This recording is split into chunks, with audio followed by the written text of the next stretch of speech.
Well, good afternoon again, everybody. It's lovely to see so many of you here, all ready to enjoy a fantastic air show coming your way in about 20 minutes' time. But there are a number of warnings that I mentioned a little while ago, one of which is no flying of drones, and that also includes kites and balloons as well. But drones in particular, absolutely illegal activity, and it will stop the air show happening. So please, please, please do not even get them out of the boot of your car, let alone the box. Please keep everything like that wrapped up. So while we're at it, the wind is also getting a bit frisky, so please make sure you hang on to your own personal belongings and ensure that they are secure as well. But we're here to have a great afternoon, a happy day, and of course enjoy the weather as well, albeit a little bit breezy and cloudy at the moment, but apparently we are promised it will improve in the next hour or so.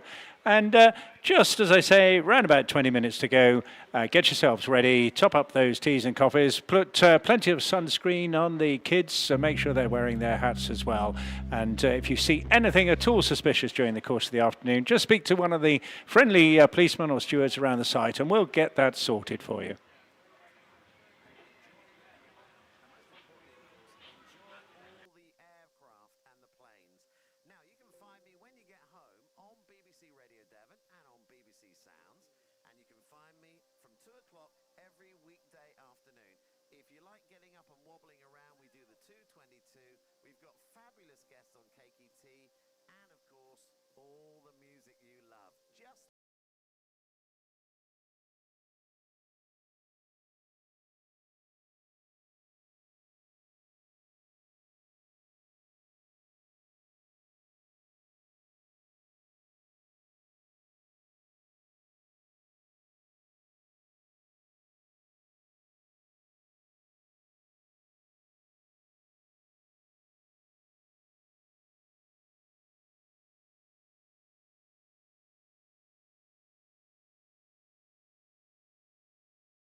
Well, good afternoon, everybody, and welcome to what is now turning out to be a very pleasant afternoon indeed to the second day of this English Riviera Airshow. And it's just a magnificent setting. Lovely to see so many people enjoying themselves as well. And we're going to be starting the flying in about 8 minutes' time. So get yourself settled in now for a great afternoon's entertainment. We're going upside down, inside out. We're going to have girls walking on the tops of the wings of aeroplanes. We're going to have aerobatic stuff. We can have historic and commemorative aircraft like the Lancaster and then the Battle of Britain Memorial Flight fighters later in the afternoon. We've got a 5-ship formation display which will absolutely wow you, and of course the mighty Typhoon all in the mix this afternoon. There's just one rescheduling at the moment, and that is that Melanie Astles, the Aerobatic champion joining us in the Extra 330, is going to be a little later in the afternoon than we'd originally planned, but nonetheless everything is looking good. And finishing up the day, of course, with that well-known welcome team, the Royal Air Force Aerobatic team, the Red Arrows, will be joining us to wrap up this afternoon's activities. And just to repeat some of those safety announcements earlier on, as the sun does start to warm off, I think this cloud will burn away during the course of the next couple of hours to allow the aircraft a lot more space to maneuver in. Then just bear in mind, particularly not just yourselves but all the children as well, make sure they got plenty of sun protection on, wearing hats and so on and so forth. There are hydration stations around as well, so do make sure that they all drink plenty of water as well. But your belongings, please hang on to those, keep them close to you. That includes your family as well. Keep an eye on them. You can pick up a wristband for the children and just put your number on that. It'll help you contact everybody during the course of the day. And please dispose of your rubbish sensibly as well, and keep this beach the lovely, pristine and delightful place it is for everybody to enjoy over the next few days. A tremendous effort's been put in by Torbay Council and their events team, and of course all the sponsors supporting us as well to make this event happen. It's a really fabulous location. This, I call it one of the most attractive amphitheatres around the United Kingdom coastline, and the weather's looking really fair for it as well. We're starting off with, in a gentle way, with an early trainer. It's called a Harvard. I'm just listening out on the radio now. I've heard him check in, so I think we will be starting on time in just around about 5 minutes' time.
So keep your eyes out over towards the half left, just to the sea side of Torquay, and you'll see a small aircraft coming in from Navy Wings.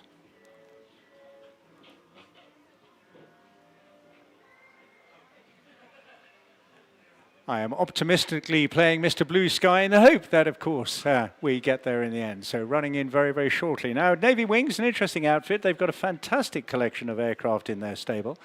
It was the charity that supported the Royal Navy's Heritage Flight for many, many years, but the relatively newly formed Navy Wings Heritage Flight has taken on the role of preserving and flying these historic naval aircraft for all to enjoy and admire.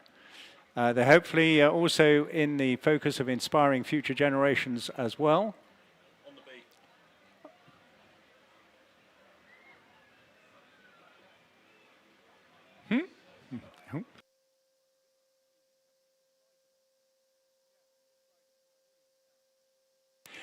So just positioning just to the right of centre where we're sitting at the moment.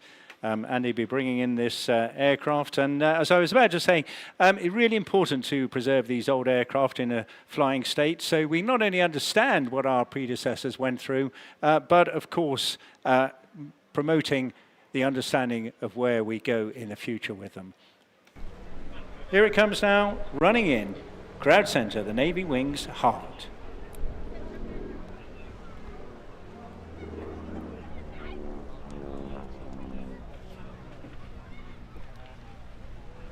You hear that lovely roar? That comes from a Pratt & Whitney R1340 Wasp radial engine, 600 horsepower, pretty big beast indeed.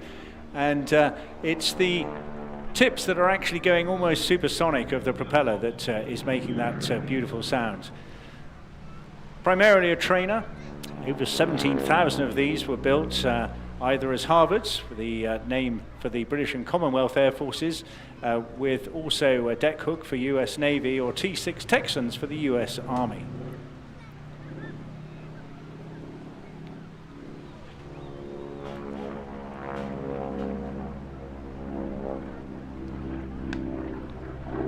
Nice roomy cockpits, good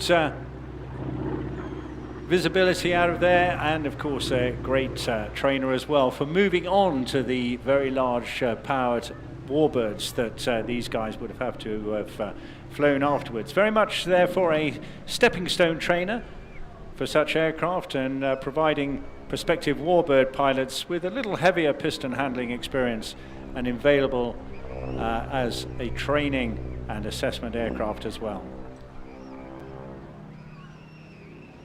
Got a range of over around 750 miles, can cruise at about 170 miles an hour, and operate up to 21,000 feet. And you see it in its high conspicuity colour, yellow being a very favoured colour, particularly in the training world. And standing out now as this cloud luckily starts to dissipate.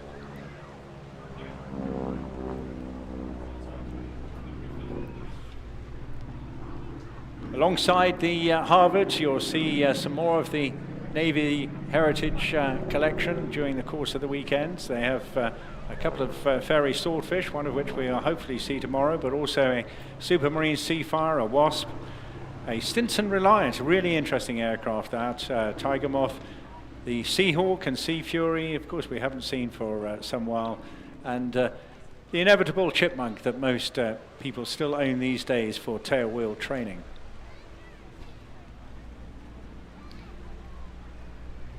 And he'll be putting this through a number of graceful maneuvers, some you've already seen, a typical wing over maneuver. Always using, of course, that descent to add a little more dynamic energy to the power of the engine.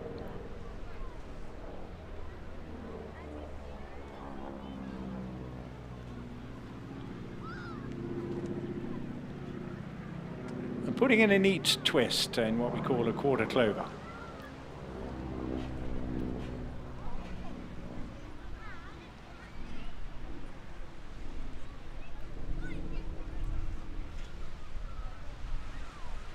This aircraft can be quite twitchy for those pilots out there on the runway. Has a reputation for ground looping and Teaches pilots to notice the slightest movement in heading and correct it immediately because of the torque generated by that big engine.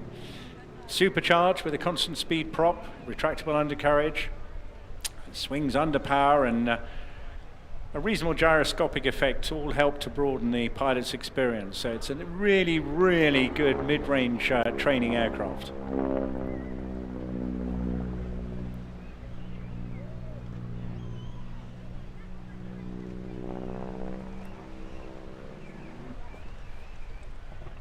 Coming out of a half Cuban there, just putting on a twist. Oh, and that wonderful, that burst of power there, put all the levers forward, and that little prop just spinning ahead of itself there, but just naturally coming back now, easing into another wing over on the right-hand side.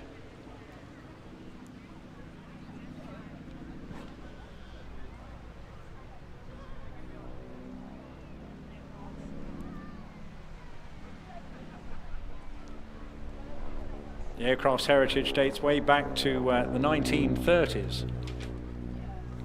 This particular aircraft was built by the Canadian Car and Foundry in 1954. It was ordered initially by the American Mutual Defense Program to help train United States Air Force pilots and establish also a new West German Air Force as part of NATO. This particular aircraft was one of 120 T6 aircraft supplied to the United States Air Force in West Germany.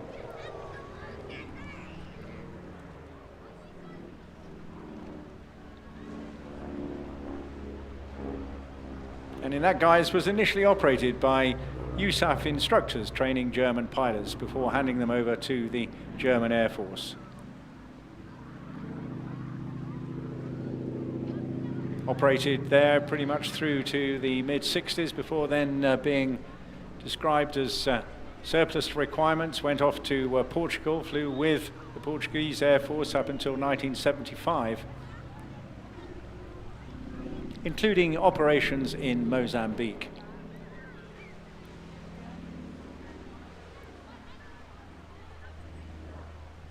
Fitted with counterinsurgency armaments there. It had a mix of guns, rockets, napalm and bombs.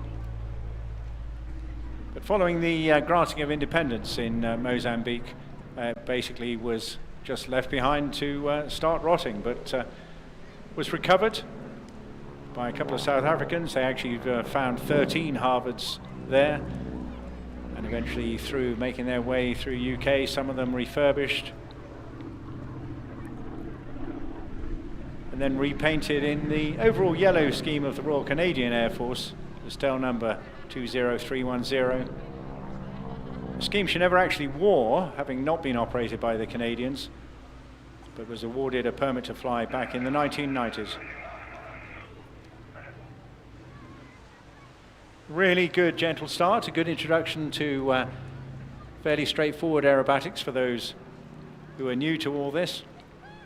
This aircraft was actually bought in 2021 by the Navy Wings Heritage Flight as training aircraft as a lead-in for their own Swordfish, Seafire and Sea Fury pilots. And there's last pass, Andy Davis. I'll get you to do a bit more waving during the course of the afternoon. They all love to see your involvement with them as well. It's the only form of appreciation they get as they're not able to talk to you.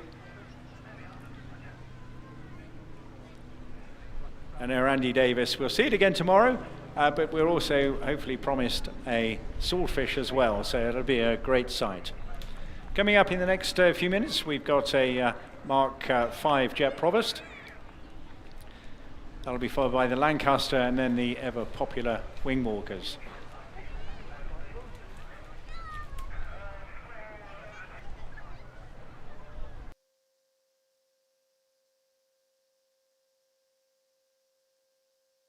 So we're just getting a bit of feedback from the pilot there of the cloud base, which he's estimating about 2,000 feet, which is pretty good for general air display work. So we're set fair for the afternoon, and let's just hope that cloud lifts a little bit higher later on, around about 4 o'clock-ish for the Typhoon, and of course the Red Arrows as well.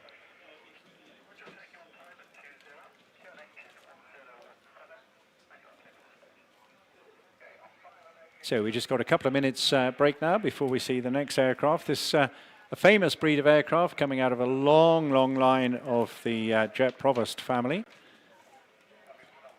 Brought to you today by its joint owner, Jeff Bell, who's with us here at the Riviera Airshow. And the mark of the aircraft goes way back to the mid-50s.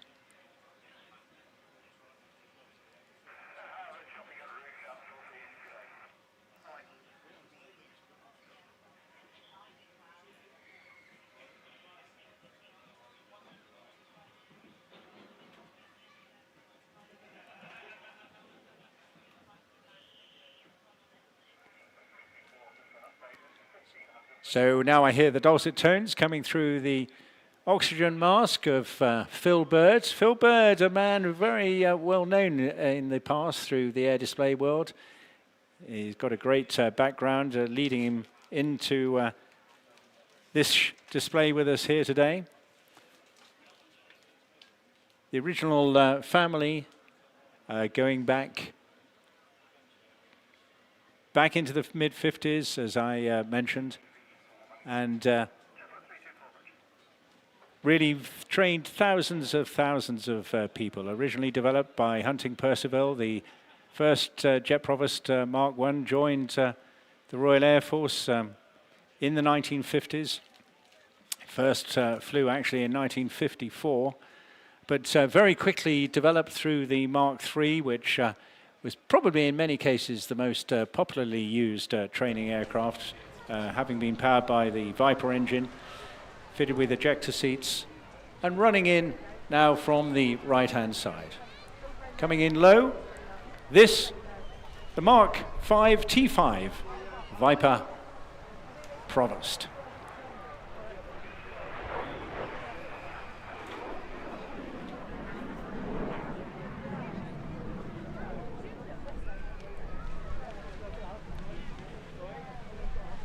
Pressurized T5 coming into service in 1967. This particular aircraft was built at Wharton as the 38th T5 and entered service in September 1970 with 3 FTS at RAF Leeming and coded 38.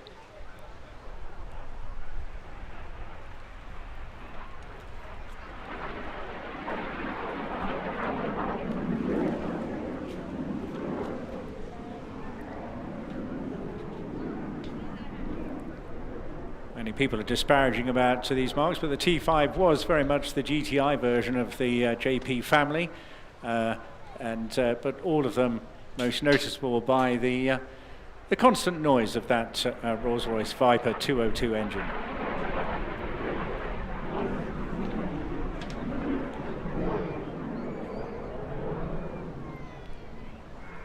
Phil Bird, a consummate aviator, gained his pilot's license well before his driver's license and starting out on the Royal Air Force Flying Scholarship Scheme. Like many people, as a student at Salford University, he carried out elementary training there on the AS Squadron while studying economics at Manchester.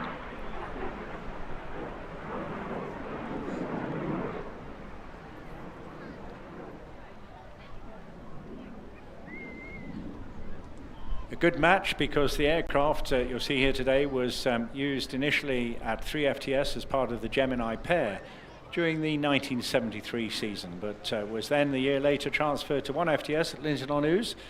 That's where I trained myself also a few years ago and used for basic training there before being transferred yet again to 6 FTS at Finningley, where it was used for navigation and low-level air defense training tasks.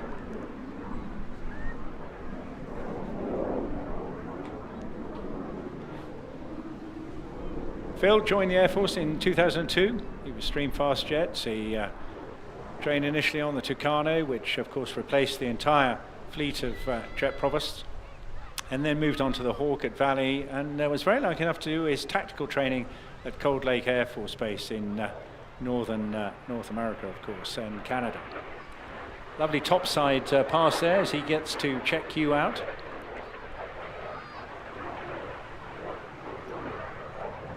Flew the Tornado, the F3, became a QY with 19 Squadron, and also spent time in the Falkland Islands as well, by then also flying with the Typhoon on 11 Squadron. So a huge amount of experience, both with the aircraft and in the cockpit as well. The aircraft was actually discharged from the Royal Air Force after 24 years of flying in 1994, and changed hand many, many times before being acquired by Jeff in 2017, who then put it through a full refurbishment program. That engine there driving the aircraft up to around about 420 knots, and good for aerobatics, able to pull +5 to -3. And in this genre, the whole range was side-by-side seating.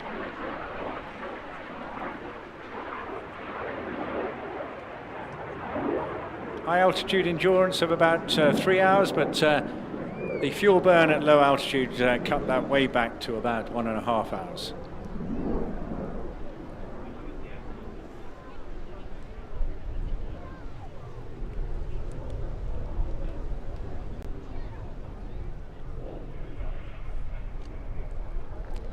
So Phil coming towards the end of his routine now, a good chance to give him a wave. He'll be coming in on what we call the B-axis, straight for a vertical climb with a roll to depart the show this afternoon.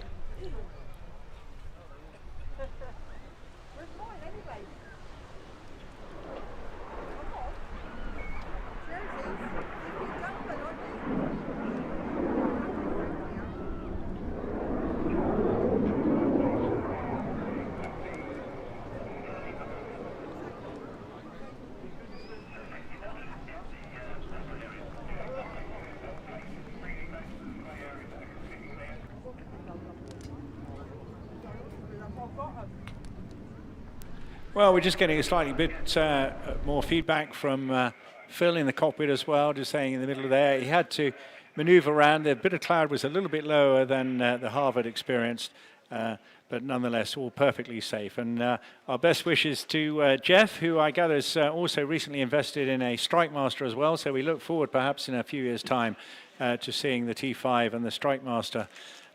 Essentially a combat derivative of the T5 trainer itself, and very popular with the Omani Air Force and one or two others in the African region as well. So a short pause now, just for a couple of minutes, because the next aircraft I know is a favorite of many of you out there with us here today. And of course, yes, I'm talking about the mighty Lancaster.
While we're waiting for the Lancaster to join us, just a few moments to reflect on all those wonderful sponsors who've helped put us this show on the road.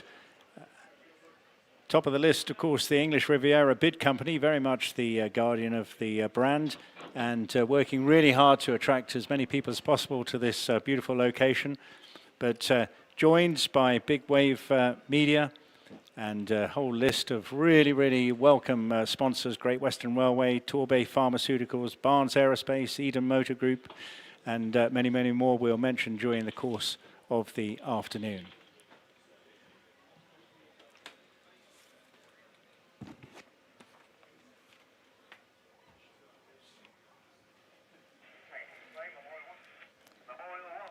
And I hear the RT break out as well, of course, and we're about to welcome the Avro Lancaster, easily the most famous and successful Royal Air Force heavy bomber of World War II.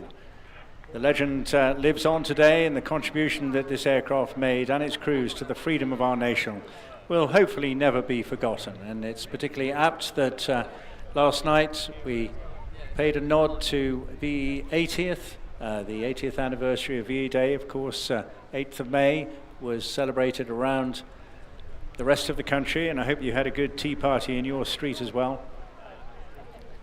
The prototype of this aircraft made its first flights back in January 1941 from Woodford in Manchester, and went into production literally just a few months after that, with the first production aircraft flying in October 1941.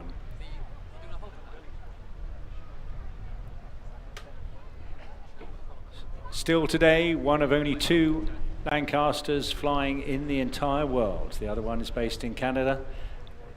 We hope, I know there is chat about possibly that one coming back in the next year or 2, which would be a magnificent opportunity.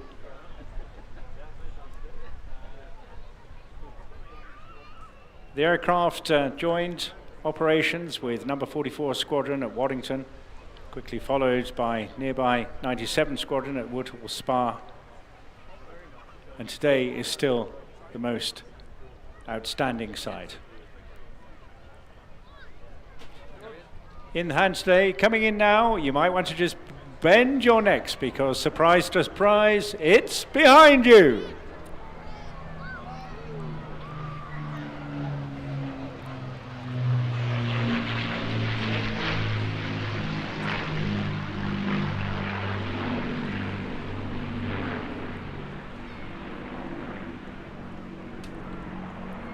Quite extraordinary and massively outstanding aircraft out of the design stable of Roy Chadwick.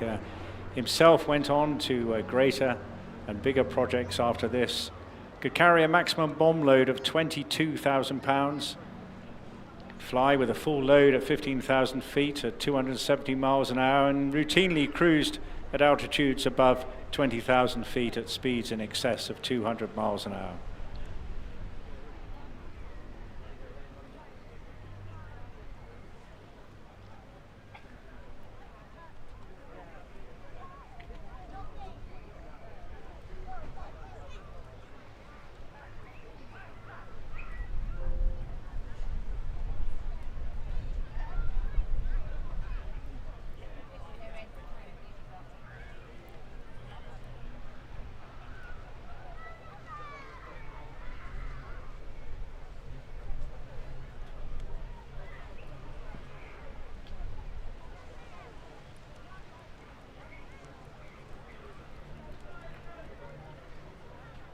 As it bends round now in a long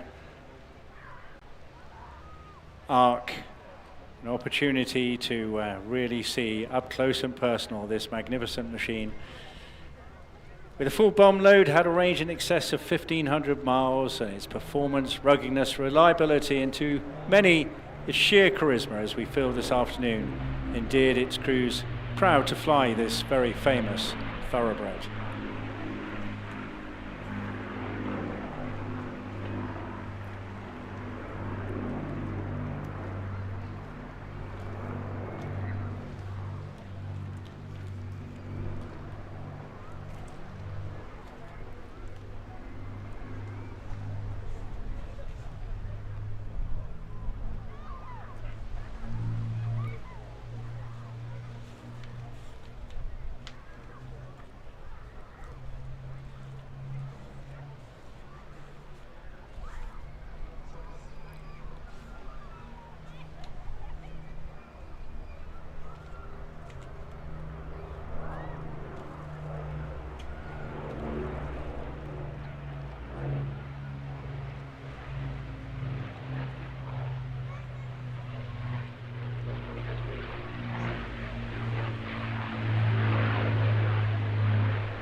An impressive total of over 7,300 Lancasters were built between 1941 and 1946.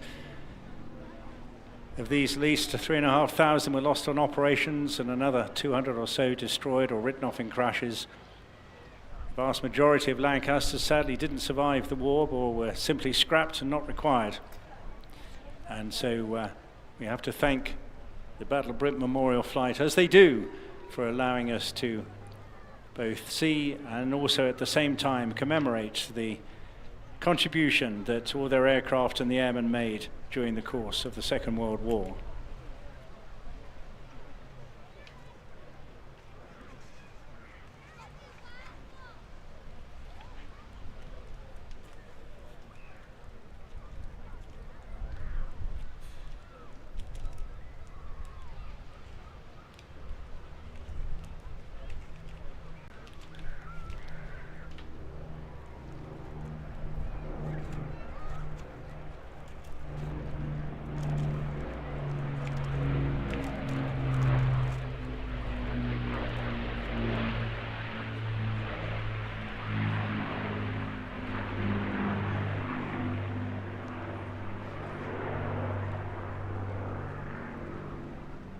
In the hands today of Flight Lieutenant Seb Davey, himself a Merseyside lad, studied systems engineering at the University of Southampton and completed his initial officer training back in 1999.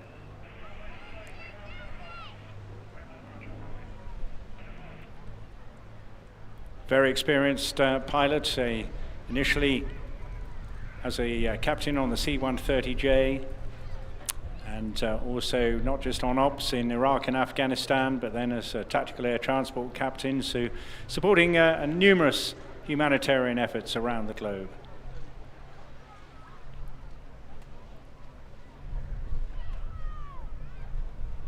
During his course of his deployment to Afghanistan, he was involved with one of the heaviest ever operational airdrops from C-130s. Then became an instructor on the tactical air transport course, again on the C-130J.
Some of you will have noticed, of course, in the program, we were hoping to also feature the Dakota at this show. Sadly, that isn't ready yet for the season, still undergoing some refurbishment work, but what a pleasure it is to see in its stead this fabulous and incredibly important aircraft.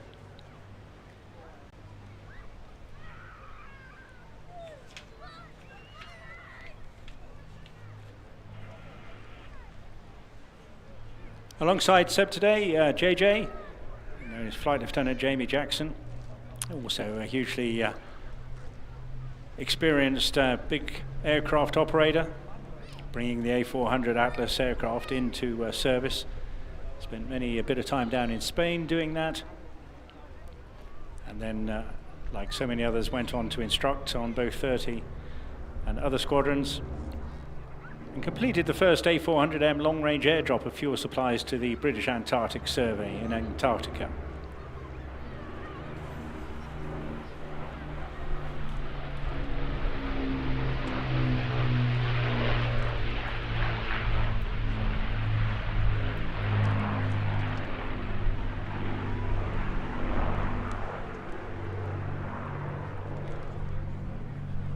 or the crew today giving up their time at weekends, thus from their main work on other aircraft, either training or on operations.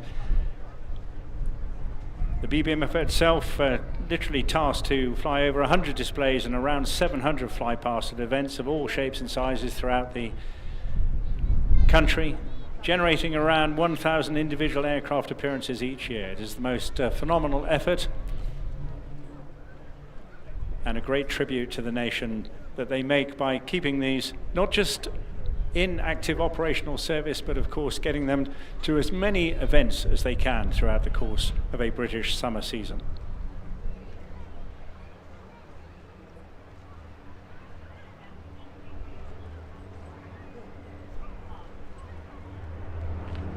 So here departing now, please give them a massive wave.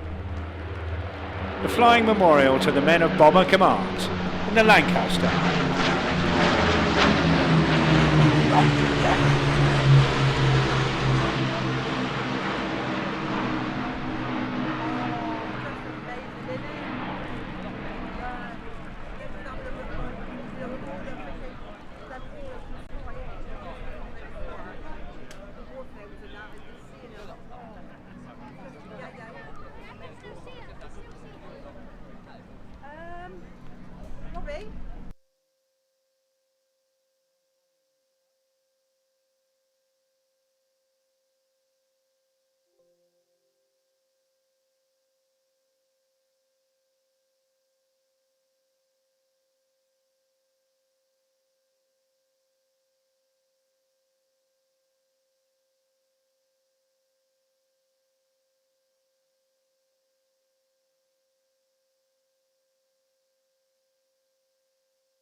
Well, back with you now, just sorting out a few techie issues where I'm sitting in my little cockpit along the seafront here. And now this day is really coming good, isn't it? Just beautiful weather. It's warming up nicely for us all here. And so do make sure those children and yourselves getting plenty of hydration. And of course, lots of sunscreen protection as well. Well, a real treat coming up now. One of the most popular acts on the entire air show market. Yes, keep your eyes peeled now for what is a fabulous form of entertainment. They're going upside down, inside out, round and about, and whilst doing this, diving in high on your left-hand side, ladies and gentlemen, please welcome the Wingwalkers from Aerosuperbatics.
So in front of you now, the two of the most fabulous aircraft. They're just terrific, aren't they? They're Stearman aircraft. They're out of Vic Norman Stable. This organisation, Aerosuperbatics, has been producing fabulous air shows since the mid-'80s. and a testament to just how popular they are. You will have seen them in a load of different guises, Genos, Wingwalkers, Crunches, of course, but here in their own livery as Aerosuperbatics. In the hands, led by Dave Barrell, and behind him, Brian Corns. But look carefully on the top of those wings. Yes, we've got two girls, one called Kirsten and one called Emma, and during the course of this entire display, they will be doing their own form of aerobatics whilst the boys do theirs as well. So while they're upside down, the girls will be twisting on their rigs. They're perfectly safe in there, very, very secure indeed. And they, of course, aren't able to communicate with each other, so they do lots of practice together, mainly with hand signals. But they will be experiencing the G-forces that the pilots are at the same time as trying to move their bodies. So this is something you can't do easily. You've got to train for it. You've got to be very fit and agile. And as they dive now, the wind's about 150 miles an hour in their faces as they pull up. There we go, into a crossover.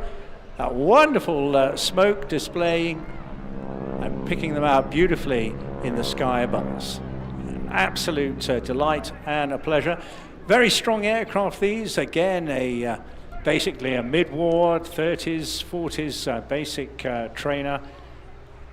A superb aircraft to fly, and you can hear Dave screaming out the instructions behind me. Perhaps you may pick up on the radio. Brilliant livery scheme. Heavily modified. These have got 985 Wasp Junior engines on. They're 450 horsepower, and again they've got that roar that you heard on the Harvard earlier on. That's the tips going almost supersonic. But they've got an extra ailerons as well to improve their maneuverability, because they are quite heavy, and of course there's an awful lot of drag having somebody on the wing up top as well.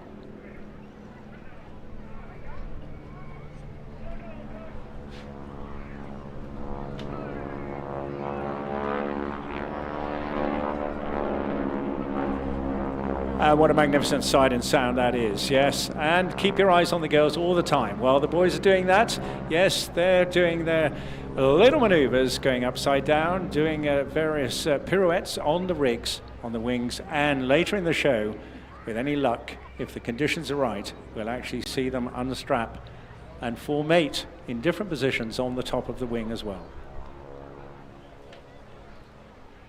So this whole genre taking us back to the period after the Great War, when there were plenty of aircraft available, plenty of pilots out of work, and they developed their own daredevil flights, going in and out of various country locations, just offering flights on the aircraft.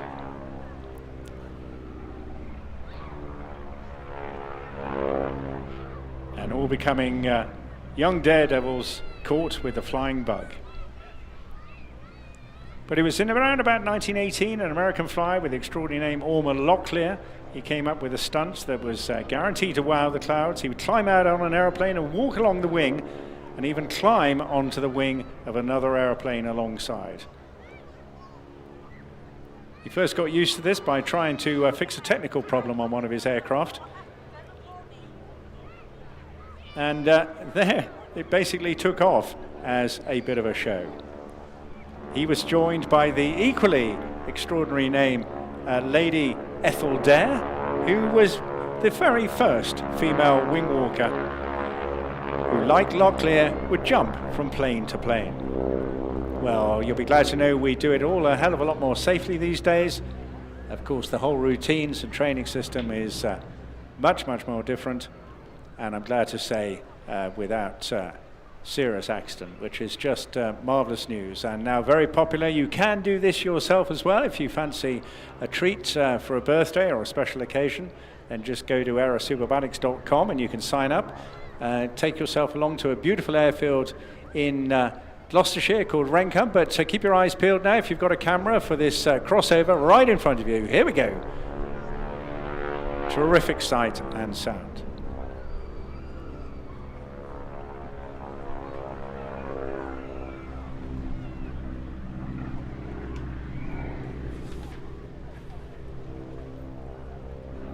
So throughout the formation, you'll see Not just the maneuvers, but a few other formations. Of course, as they bump, then you go from positive to negative G.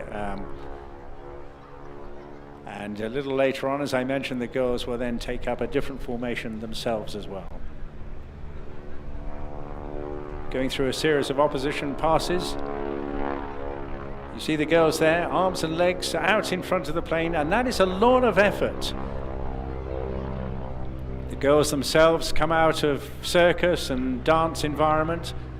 They've already been pretty trained as athletes in those genres, and therefore have the right background to do this sort of work. It's a very competitive thing. You see it, you may occasionally see an advert, and I can assure you there are many, many competitors to do this particular job.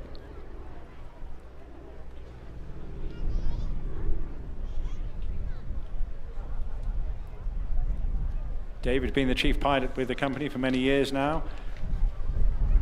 Started out doing parachute drops. Actually spent most of his time in garages with cars, but got a real hands-on, absolutely delightful bunch of people. And if you're ever passing that way, do call in. It's a fabulous airfield just up the road from Cirencester.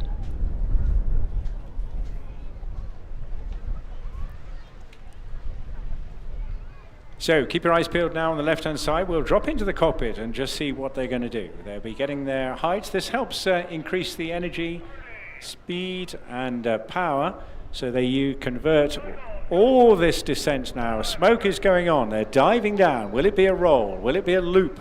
Let's find out.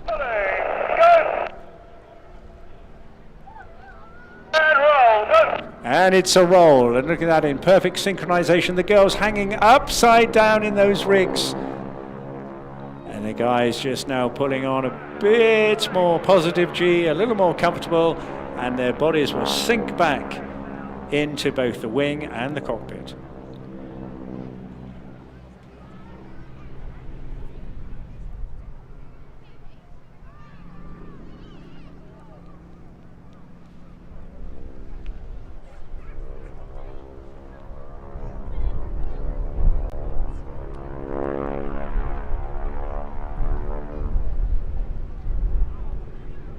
Coming back into crowd centre now, a bit of a tail chase coming on as they get back into formation.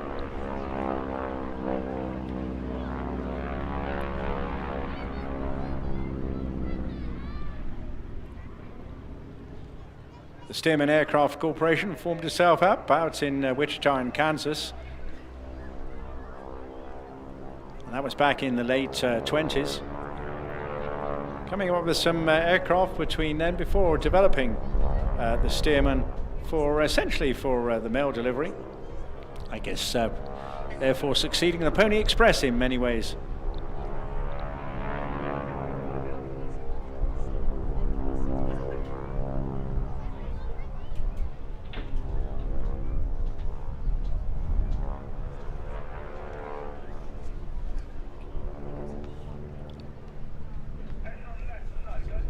And you hear Dave there again.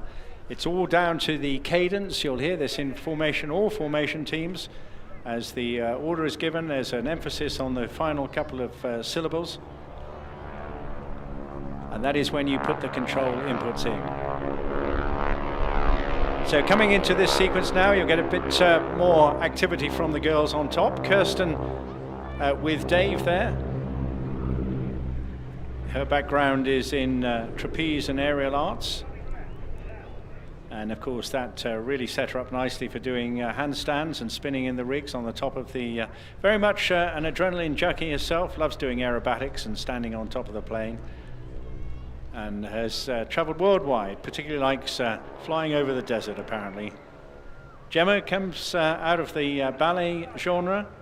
She joined the Northern Ballet School back in 2016 and has danced professionally for many years, touring right through the United States, but also into the likes of skiing and scuba diving. They're a really entertaining pair, as are the pilots. Smoke coming on, let's see what's happening next. And there they are in their wind rider position. You see on the top of the wing, leaning forward into a very strong wind. It looks sedate, it looks fairly slow in many respects, particularly when you're going into the wind, of course, but it's not the case for those girls. The boys in open cockpits, of course, they're able to hand signals, but they've got their own communications. The girls do not have any comms at all. Coming towards the end of their display now, and keep a very close eye on the girls as they reposition.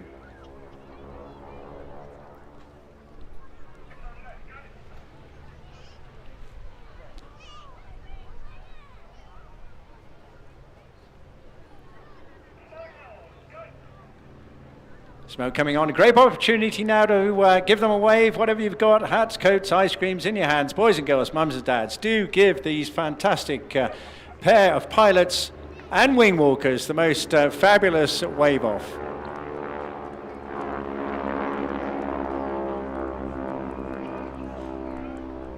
Forming the impressive cockpit lady there.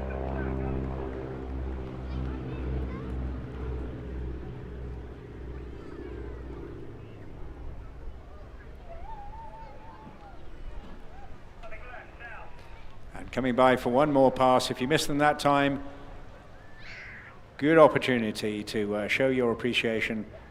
Pretty hard work this, particularly when you've already flown some way in an open cockpit against that bumpy wind, and no doubt a little bit of drizzle on the way as well.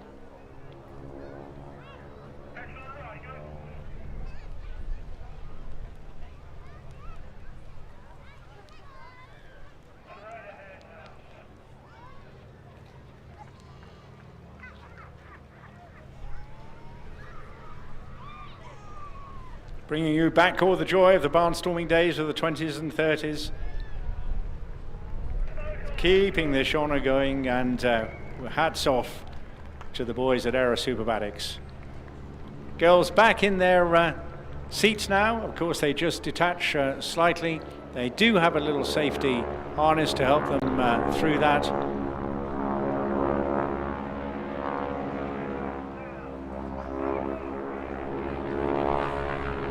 And you can see a little bit bumpy. You've got to concentrate very, very hard. All formation teams, absolutely important to listen carefully to those instructions. Last pass coming up, Dave has called, so we're going to get one more. I thought that would be it, but here they come now. Last chance. Dave Barrell, Brian Corns, Kirsten and Gemma together entertaining us here. This fabulous English Riviera Airshow, the Aerosuperbatic Wingwalkers.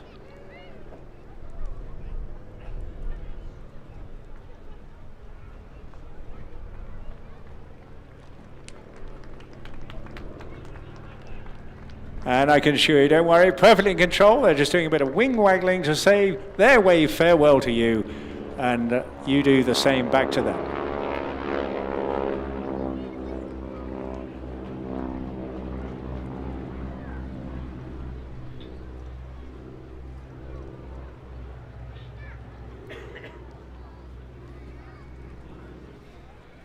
Looks romantic, feels it, looks wonderful, very entertaining, but I can assure you a lot of careful planning and practice and training, particularly in the gym for those girls on top of the wing as well.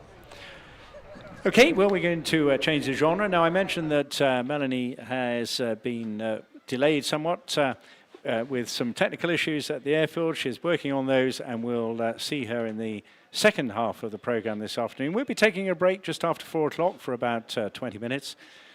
You'll get the chance to top up on all the rations you need during the course of that period. But coming up next, a pair that you will have seen if you were here last night, but in their night genre as the Firebirds. They're still the Firebirds, same guys, same aircraft, but going through their daytime routine, just with smoke, no lights, of course, coming in very, very shortly.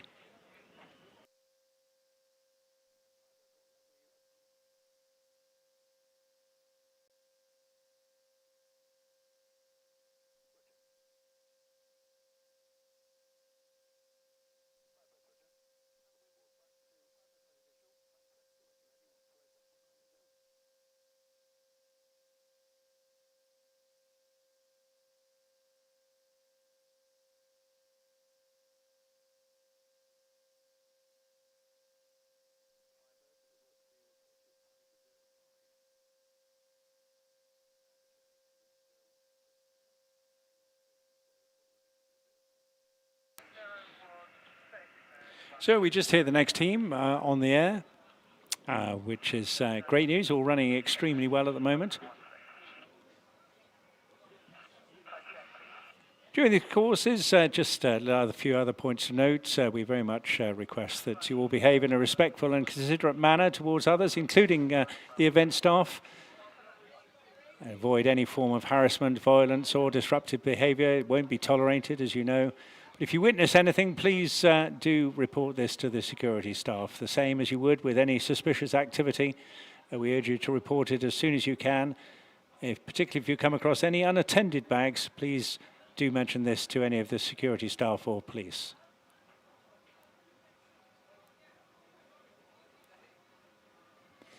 If you've just joined us, a warm welcome to you on behalf of Torbay Council. You've picked a great afternoon. And if you're not sure what's going on, where to find things around the showground area, or indeed in the program itself in the air, then just go along to the information tent. It's right in the middle of the showground. There's a little cross-cut roadway going through the middle there. It's very close to that at the rear of the showground. It's got a great big sign, info tent on the top, and you can get yourself a program there. You can also pick up a wristband for the children as well. That, of course, help you locate each other towards the course of the end of the day. I hope you don't, because you'll be keeping a good close look at them as well. But it will get busy. The break will only last, as I mentioned, about 20 minutes. We're flying all the way through till 6 o'clock this evening, so no need to rush. And of course, there's then plenty of activity, both in the showground and on the stage during the course of the afternoon, right through until 10 o'clock this evening. We have Zola Courtney performing during the tea break over on the stage. And then after the flying ends, Bailey Tompkinson and the locals. They'll be followed by Hayter. And then topping the bill this evening, Will Eason.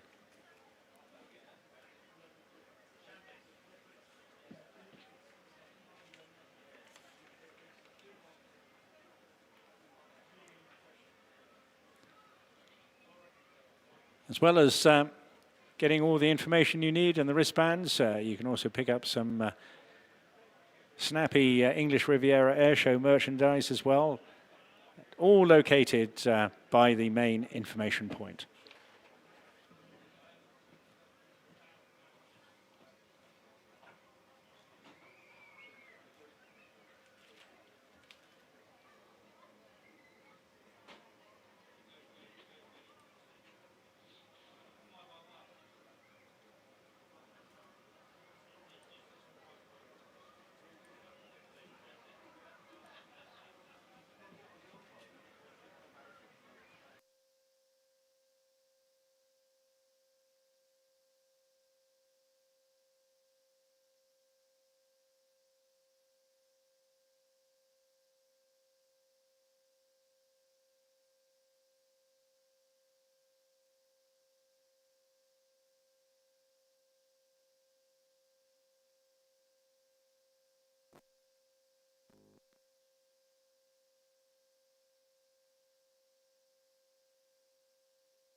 So they're quite tricky to pick up. These are very small, lightweight aircraft, and they're also white, and therefore not easy. But we're just retiming the schedule as well, plugging the gap that by diverting Melanie into the second half of the show.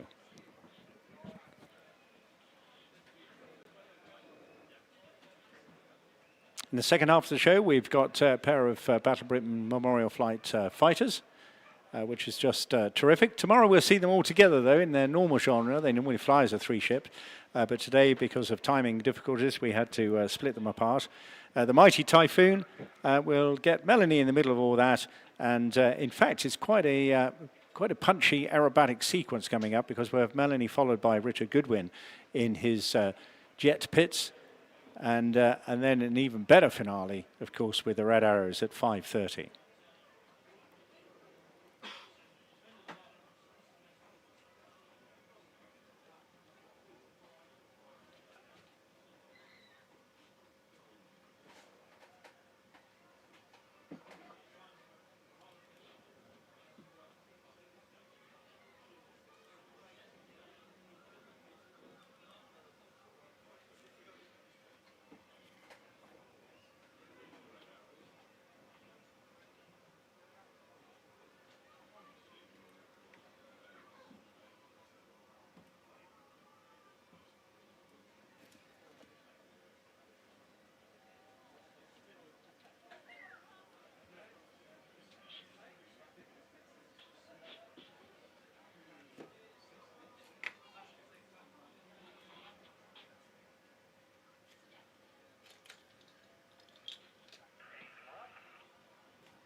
So we've just heard them breaking out on the RT. You'll see them running in very shortly. These are two Vans RV4 aircraft. They're really delightful aircraft, very maneuverable, wonderful tourers as well, spacious, great visibility, but they're fully aerobatic. And this particular team, rebranded from its original version, you'll see in your program there's a reference to the Fireflies, but here, please welcome to the English Riviera Airshow, the Firebirds.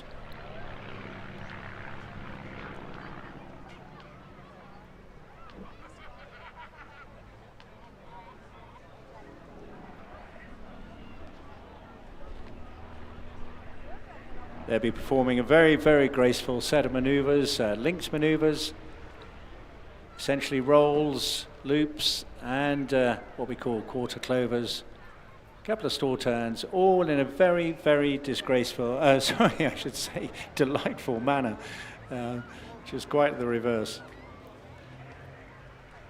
One of the most successful series of light aircraft, the Vans RV series. A massive number, well in excess of 10,000 of these aircraft in about 10 different variants as well. Around about their 45th year of production, I believe it is. And anybody can build these. You can do this in your backyard, as many have done. These particular aircraft came across the UK from Baltimore in a container, and were initially brought into service by John Gowdy and Andy Durston, who flew them for many years as the Fireflies, and now taken over by Nigel Reed and John Dodd. Yes, right, you can find us. I'll ring him in a minute.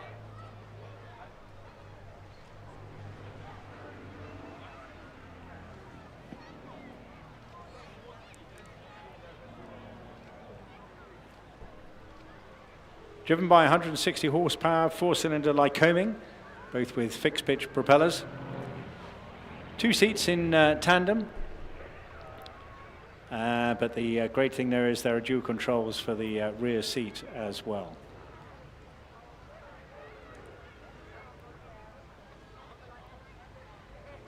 Very versatile speed range. We're going to see a formation team later on of the later variants, the RV8. They'll have 5 of those. That's in about 30 minutes time. But as well as a good speed range, literally between 50 and 200 miles an hour, they're also pretty good at short takeoff and landing as well. Now, as Doddy, who's the number 2, rotates around the smoke of Nigel Reed, who's leading, and once again all the aspects of formulation come in, very clear directions from the leader, all the cadence set to initiate and to complete. And the smoke, it's not just there for prettiness and design and artwork, but of course it is an important safety factor as well. All formation teams, it aids visibility, particularly when you're separated and trying to reformate. So they make excellent touring aircraft as well, room for a bit of luggage, but at the same time aerobatic up to plus 6G and minus 3G.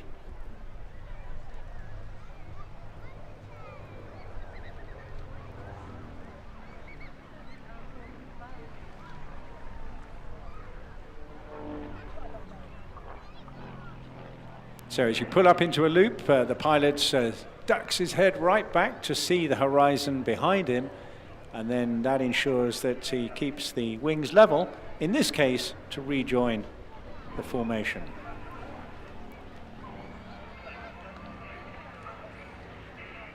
All extremely professionally conducted.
And the gentle tones of Nigel there, if anybody's listening out on a scanner, the aircraft braking, and this is where that positioning smoke comes in handy as they pull out. They'll both be ensuring that they have visibility with each other before going into the next maneuver. The aircraft have actually been heavily modified for their role in airshow work, fitted with smoke systems that you can see, but also from night time, as was brilliantly displayed last night, wingtip pyrotechnics for the twilight displays, as well as that stunning LED light strips along the side of the fuselage as well. They're not fitted with inverted fuel systems though, so they must keep positive G during the course of the display.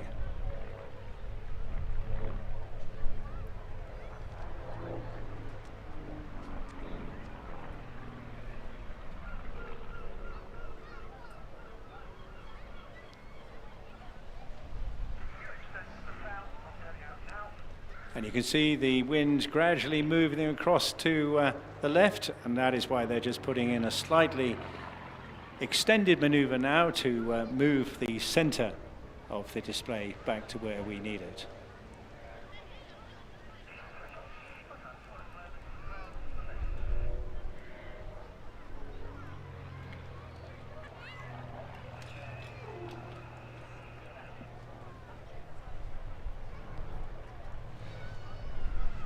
As they pitch up, it's a very gentle load coming on. A little bit of a turn there. And again, you can see just what a graceful aircraft this is to fly.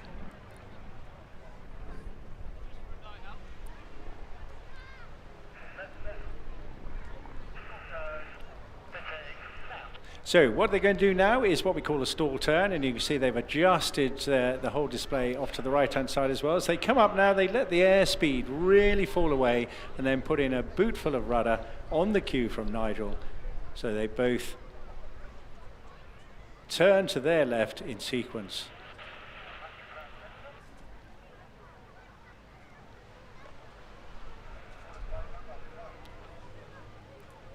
So this time they're pulling back up as if they're going into a loop, but they're going to put a little twist in at the top.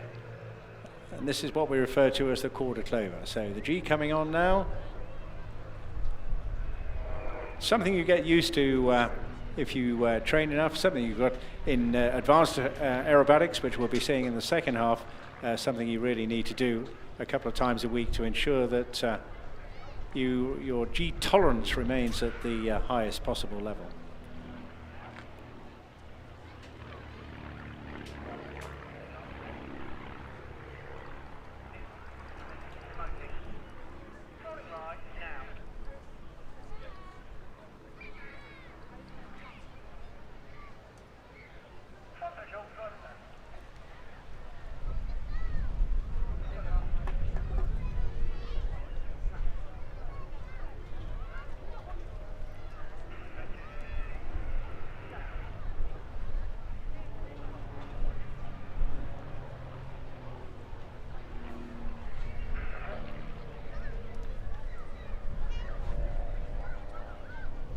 Just a slight differentiation in their in how much G they were pulling there. One getting up to the top of the loop a little bit higher than the other.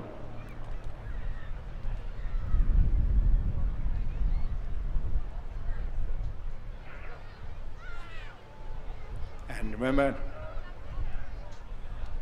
and coming out and putting in that 180-degree twist there. That is a half Cuban.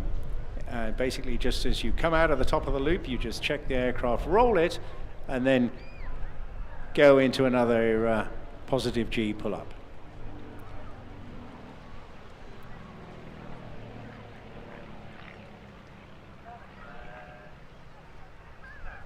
This time putting in the twist the other way and going out towards the sea.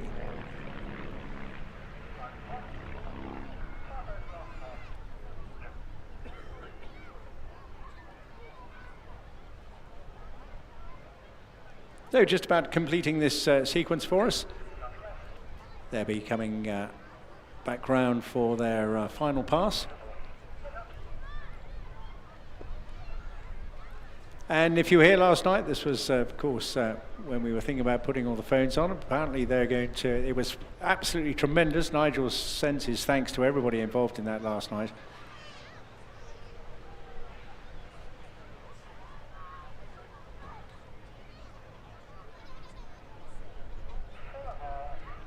I'm putting up now to a trademark visual display.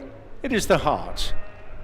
Time to give your best wishes to your partner, friend, and it looks like we've lost a bit of smoke on one of the aircraft.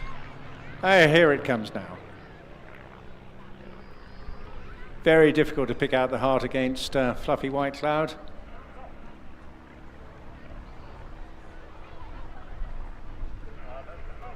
And that is the Firebirds complete. Many thanks to Nigel and Doddy for that.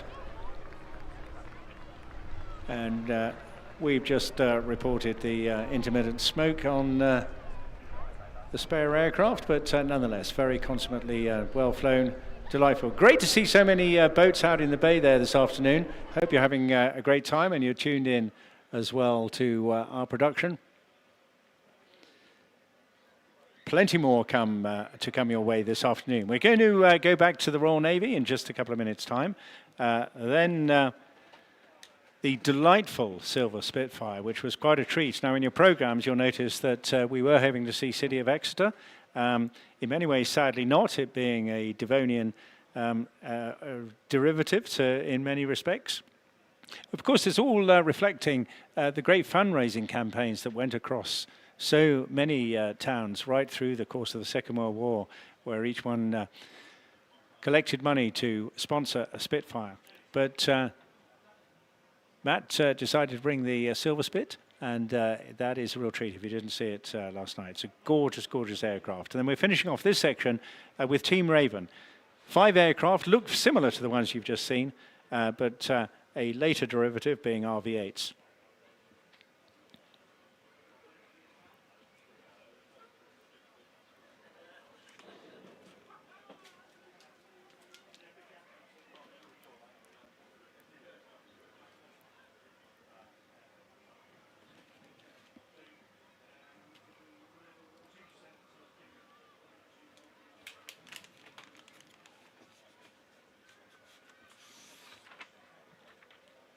So coming up very shortly, we're going to see our first helicopter of the day. Now, we'd normally see a pair of these, otherwise known as the Black Cats, but sadly today, just the one aircraft.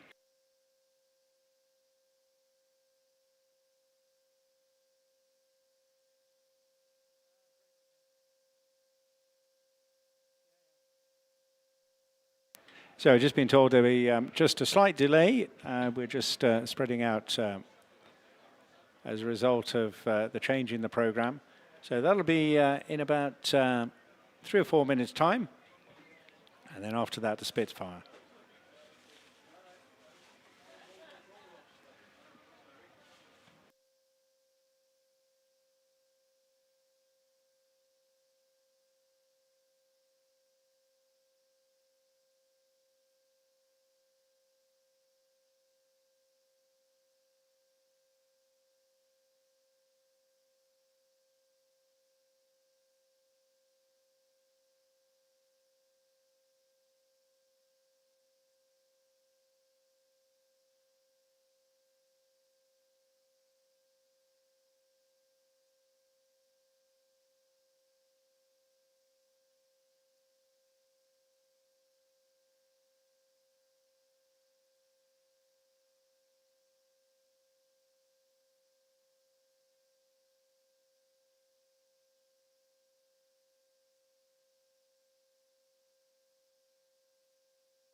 Hello, I'm Lieutenant Tom Pevick, Black One for this season. So we're the Royal Navy Black Cats flying the Wildcat, and this year you're going to see a solo display.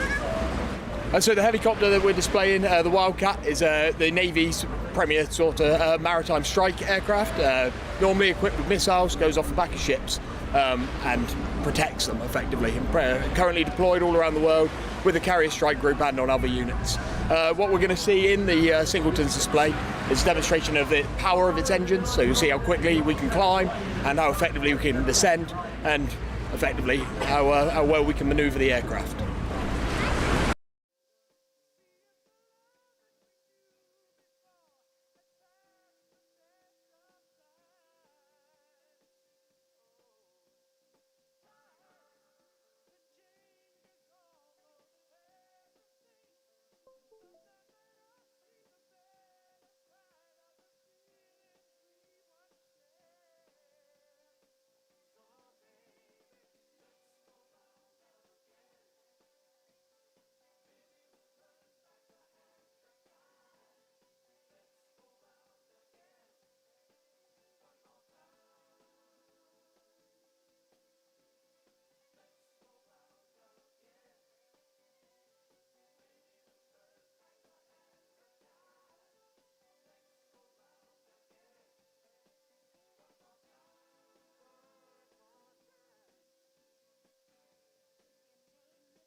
Now, boys and girls, can you see a little helicopter out there? Look out to sea, past those boats.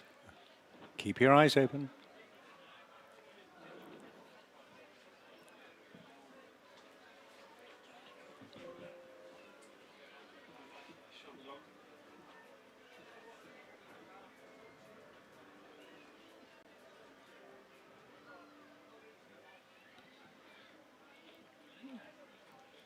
So, right in front of you now, positioning a long way out. One of the frontline helicopters from the Royal Navy. And there's always a little thing I quite like to play. It's quite an ancient, what can I say, use really, but of course we're used to semaphores and flags and all things like that. But many years ago, of course, they would use the bugles to call aircraft into action as well. And here's a little taste of what it was like as we welcome Black 1 from Royal Naval Air Station, Yeovilton.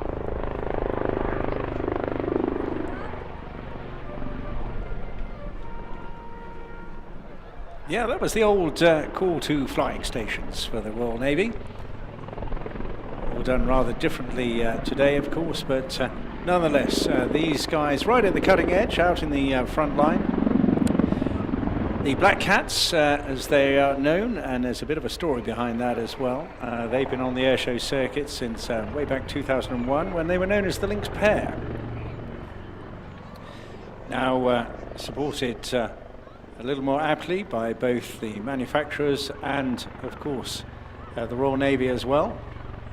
Black Cats is a bit of slang, really, derived from the Lynx Wildcat of 702 Naval Air Squadron's badge, and also the naval slang of black catting, basically employing an art of trying to do or see to have done something better than your friend or chum.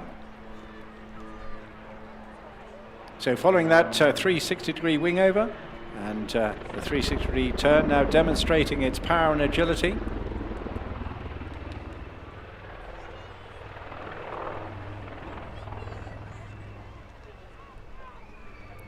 You'll see a variety of climbs, turns, and of course hover work as well.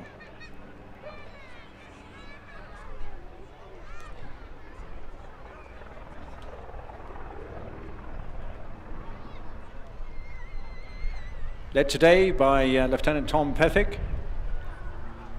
He joined the Royal Navy in 2010 as direct entry pilot. On completion of flying training, was streamed to the Wildcat helicopter. He's deployed on numerous occasions to the Middle East. Essential roles, of course, for this aircraft being maritime counter-terrorism and interdiction, and spent 2 years on a short notice roster involved with maritime terrorism incidents.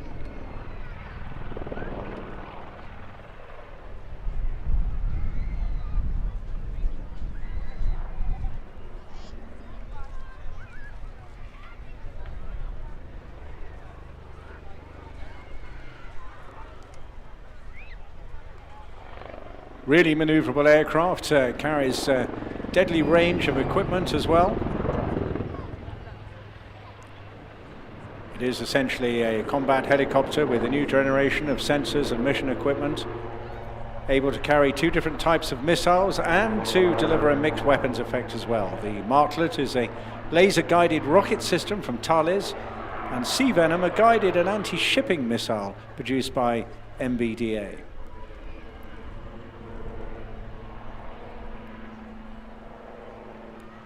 Lovely spiral climb, and look at that nose over, absolutely directly at the sea. Entire windscreen full of sea. Flying the aircraft today, however, is Gaz McCall. He served in the Navy for over 25 years and no stranger to the display circuit either, one of the most experienced pilots on the force. He qualified initially on the Lynx, Gazelle and Wildcat, and completed multiple tours as both a frontline flight commander and instructor. He's been one of the few instructors to be able to train the next generation of air display crew. Both Tom and Gaz are now pilot instructors on the operational conversion unit, training the latest generation of Wildcat aircrew in the art of maritime strike.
Because while they make it look easy on a lovely summer's day here, don't forget these guys operate very much alone on the back of a heaving, rolling frontline Royal Naval ship of one form or another, often in absolutely appalling weather, doing their best to interdict or indeed to find. And just recently the Royal Navy announced a massive cache of drugs in the Caribbean region, where they patrol typically throughout the year.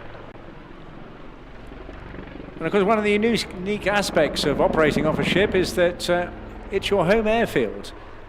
And most pilots are used to going back to where they started, but not the case of the Royal Navy, because your airfield, of course, moves around the sea. And that is one of the other challenges, particularly in demanding weather. And that is where all these sensors and communications really come into play.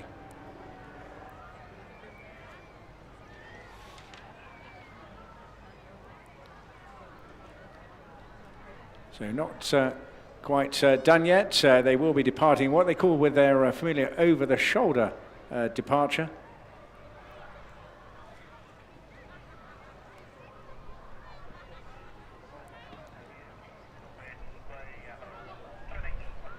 And I thought we were going to get one more pass there, but they've just caught it. I'm listening out on the radio now, so our grateful thanks. We'll see them again tomorrow, and we'll also see another spectacular and wonderfully important aircraft with the Black Cats tomorrow, the wonderful Swordfish aircraft. So they just like to offer their thanks and also pass their best wishes to their number one fan, Katie, who I gather is here with us today, and her husband, who also has been a past Royal Navy Black Cats display pilot as well. And we hope that you're having a great time with us, as everybody else is, enjoying this wonderful weather and this outstanding venue that we have in front of us today. So with the Royal Navy Black Cat, Black 1 departing, it's time to focus on what is coming our way next. And it is indeed the most beautiful aircraft. One of the most iconic in the world, and something uniquely British, of course, the Spitfire. Just a couple of minutes break, and that'll be joining us. And I think to everybody's great pleasure, Matt Jones always pinches himself. He can't believe that he spends his professional life flying Spitfires pretty much on a daily basis.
Just a reminder then, while we've got a few moments break here, just to ensure you keep a very close hold on all your luggage. Look after the children as well. If you see anything suspicious, just a reminder to speak to any of our friendly police or staff around the showground. If you're a bit late joining us and you're not sure where to go, what's happening next, go to the information point right in the center of the showground area. It's towards the rear of the showground area, very close to the intersection path, right in the middle there. Pick up a wristband as well for your children, so you can put your telephone number on. Just helps you at the end of the day to ensure that everybody's safe and together.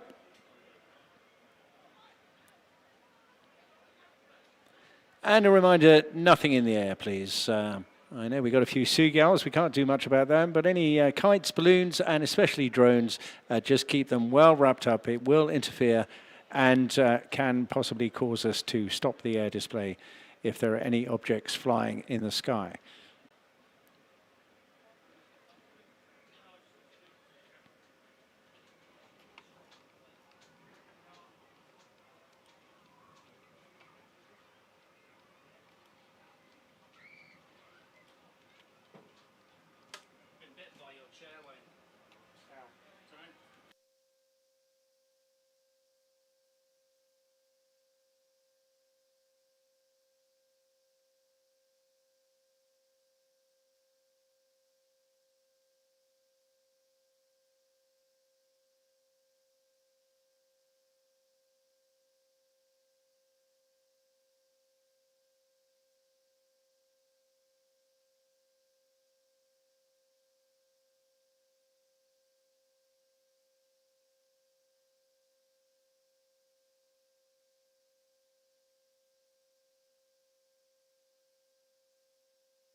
Just two more items then before the tea break. We've got Matt Jones with a Spitfire in just a minute or so. That'll be followed by Team Raven, 5 RV8s, and in the most beautiful formation work.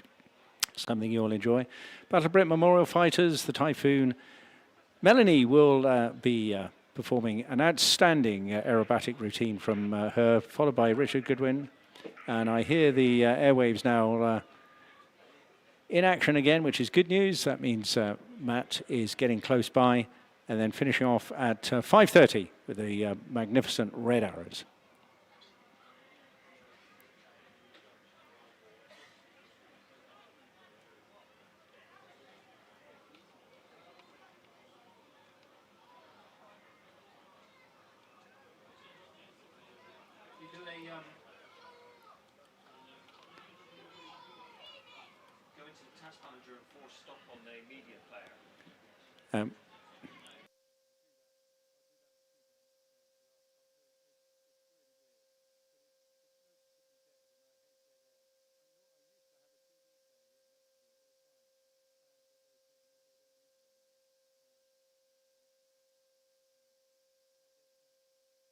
And here he comes. Here's Matt in this beautiful Mark 9 silver Spitfire, absolutely unique, finished in polished aluminium, but with the guns removed, and thus in a demilitarized version, just simply highlighting the timeless beauty of this fantastic design. Part of the demilitarization was also to do with the incredible tour that Matt and his co-partner Stephen Brooks undertook around the world. Literally, this aircraft flew around the world a few years ago. A very demanding, enormously satisfying but exhausting tour.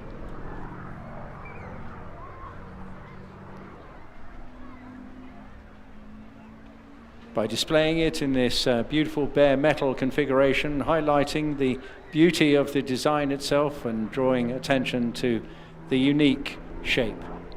A shape that helped to win the Battle of Britain, albeit the Hurricane, very much the workhorse of that. But the Spitfire, the sheer design, elan, speed and style brought fear into our enemy combatants. Designed as a short-range, high-performance interceptor by R.J. Mitchell, pushing the distinctive elliptical wing to its absolute limits with the thinnest cross-section possible, but of course enough room for the all-important undercarriage and the machine guns.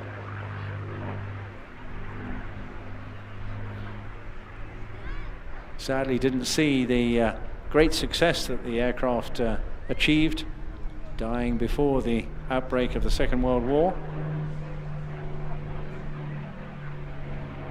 But his chief designer, Joe Smith, then taking it on through 22 different variants.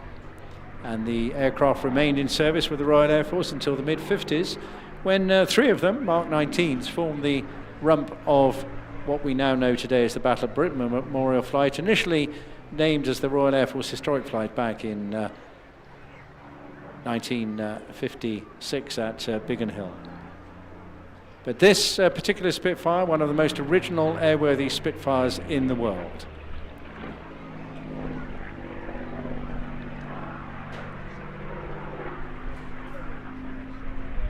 Built at the famous Castle Bromwich factory in 1943, it flew 51 combat missions.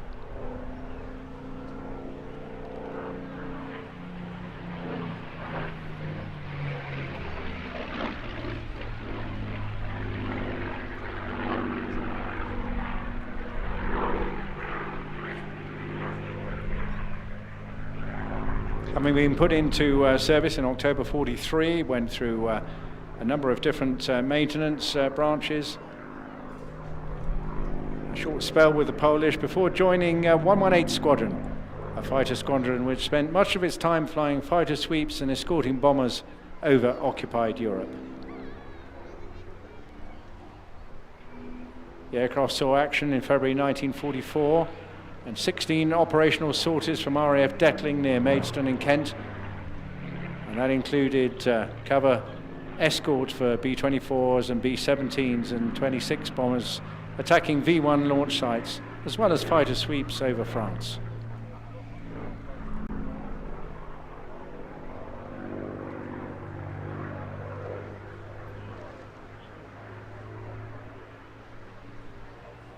Matt's very much a local lad. He was brought up in Nortor Bay, and he'd like to say hi to all his chums, as well as invite you to fly a Spitfire as well. You can do that from a number of locations, but the whole organisation is based in Goodwood. But he's mentioned to me that he'll happily entertain some of you to a Spitfire flight from Exeter. If you just log your details on spitfires.com.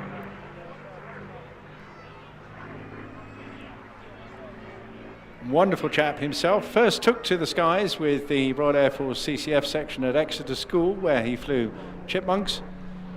Then went off to Newcastle to study civil engineering before making a few bob working with an investment bank in London.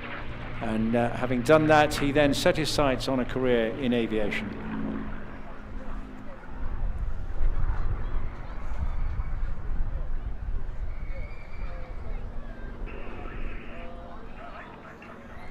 Very sadly, over far too quickly. Matt just calling up complete there. And an absolute pleasure to see this aircraft at this unexpected decision by Matt to bring the silver Spitfire. Known colloquially as Gertie, that's because of its civil registration. But a really historic aircraft, moving through various squadrons, a bit of time with 132 Bombay Squadron, under repairs in Hamble for many years, and then with 401 Squadron, they were heavily involved in the D-Day and European offensives right through 1944. So having enjoyed that, we're almost at the end of the first section of our air show this afternoon, and we're going to conclude with Team Raven.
So the RV-8, a later variant of the aircraft you saw with the Firebirds a little earlier on, revisiting the tandem seat concept. Vans decided on a new kind of demonstrator built for the Oshkosh show in the mid-90s.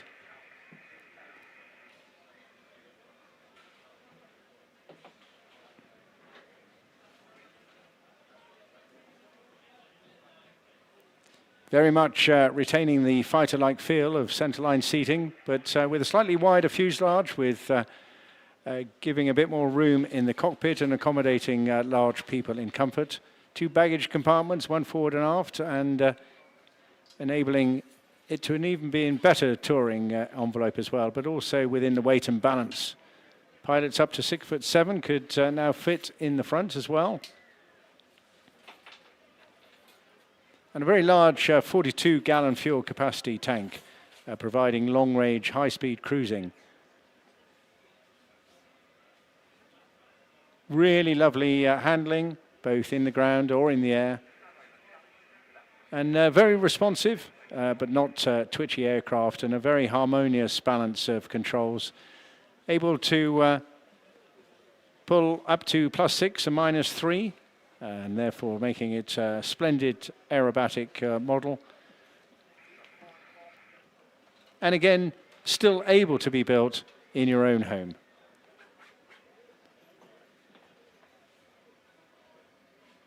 Thousands of these still flying, maximum speed 230 miles an hour, cruising speed of 204 miles an hour at about 8,000 feet.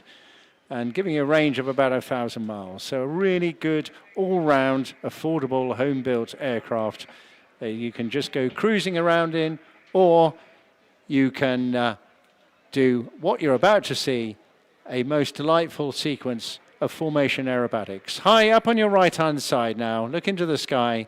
Please welcome Team Raven.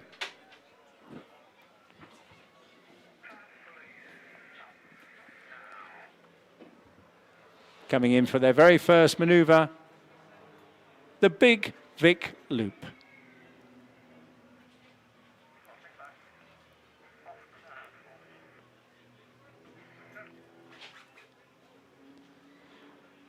I'll go through the aircraft and the maneuvers during the course of it, but leading the formation once again, Sid Shirley.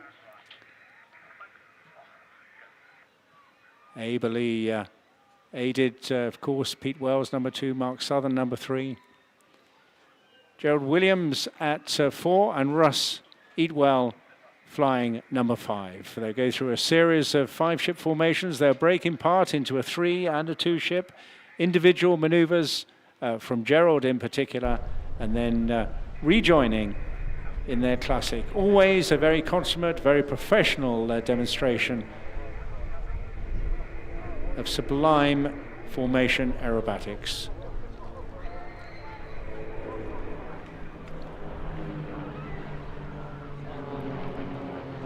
And there, the Big Vic underside pass. Now, at the end of this, 4 and 5 are going to break out as that smoke comes off, whilst the remaining 3 pull up into their own battle formation. And there they are breaking.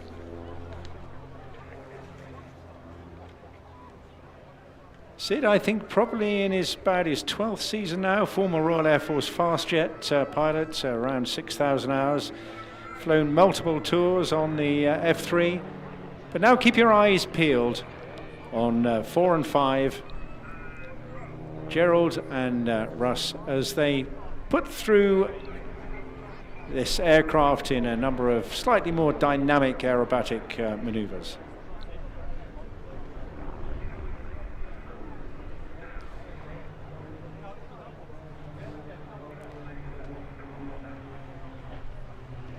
And here, back into crowd center, is Sid leading the 3-ship in battle. They're rolling out on what we call the 45. That's sort of half left and half right. The whole display based on an area from left to right, what we call the A-axis and the B-axis, and maneuvers in between.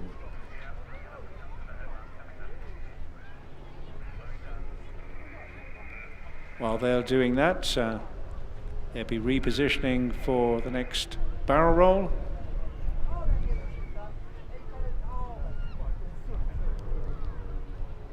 As Rush and Gerald fill the gap right in the middle of crowd center.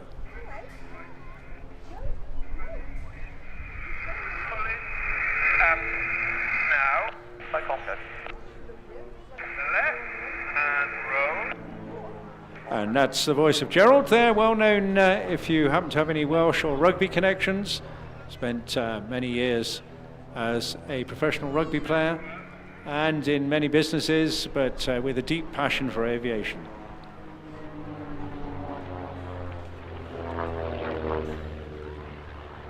Alongside him, Russ Eatwell in the Raven 5 position. He's got well over 15,000 hours on 70 different types of aircraft. He joined the Navy's Fleet Air Arm straight from school, flew helicopters initially before being selected to fly fast jets.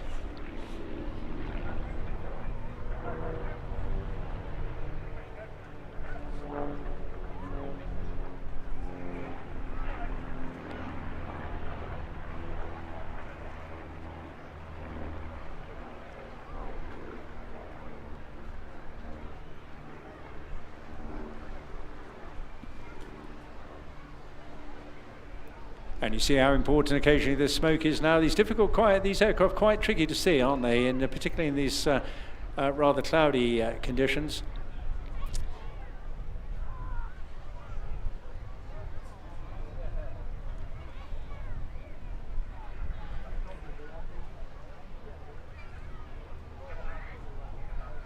Rejoining now, Sid leading the team. You'll drop in and out of the cockpit. You get the clear directions for another Big Vic.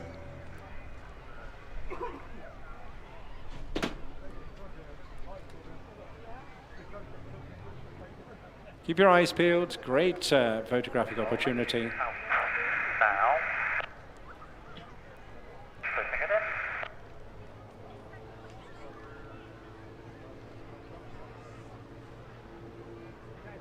And pulling up. Now. 4 and 5. Brake, go. And there's Russ and Gerald breaking out as Sid leads them over the top. Another break coming up now. Absolutely lovely.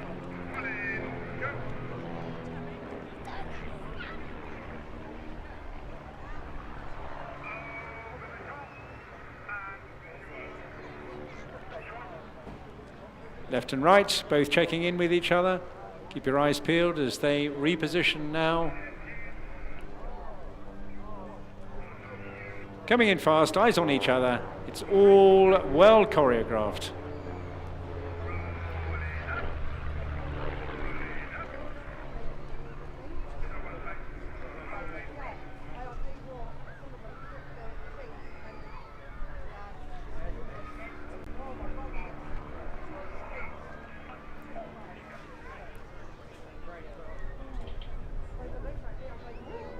So keep your eyes peeled now, out to the half left on that 45 as Sid brings the 3-ship back in. He'll be pulling up in just a moment. Listen in.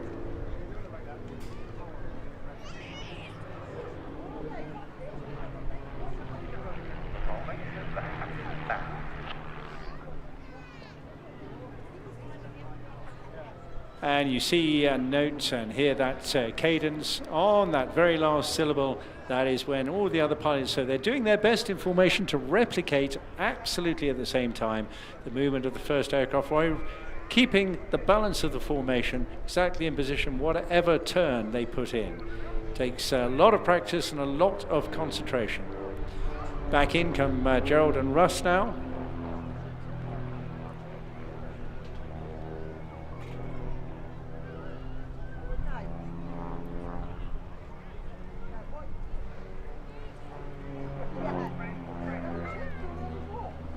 Braking at the end of that sequence.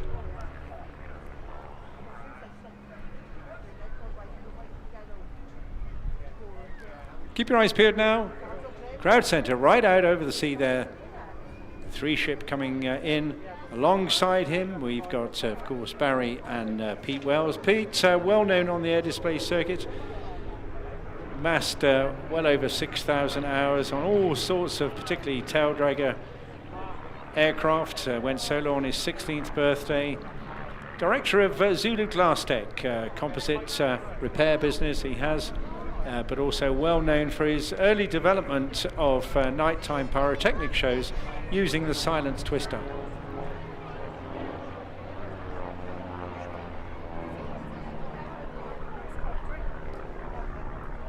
Four and 5 coming back in on a double loop tail chase.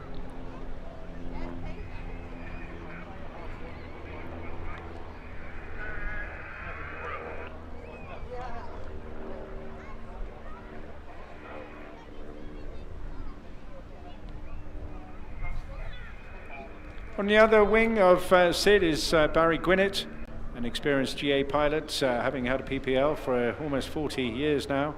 Several thousand hours, of course. He flew with Team Osprey for many years, also displaying his Yak 52. And now in his 10th season with Team Raven. Part of the building services industry, living in Swansea, where the team is predominantly based.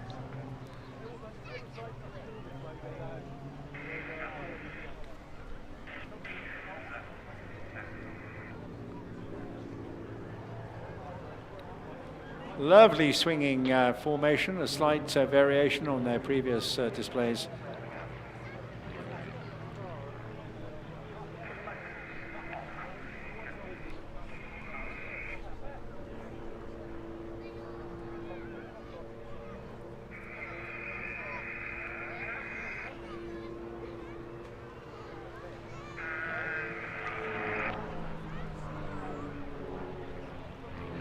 And while they go off to the right in front of you now, Gerald and Russ giving you their heart.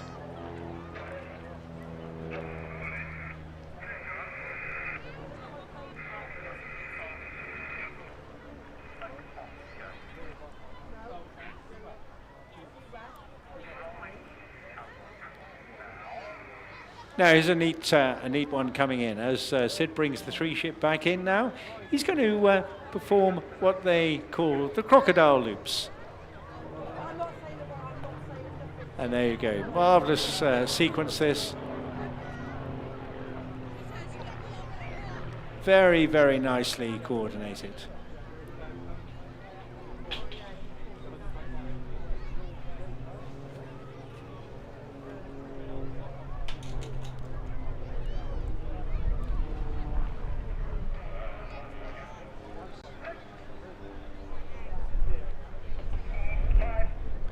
Now, this next sequence is always a little bit of a challenge as 4 and 5 do their very best to catch up with the 3-ship formation to ensure that they're back in the nick of time to be able to perform the next 5-ship routine. So keep a close eye on them all as they do their best over here on the left-hand side.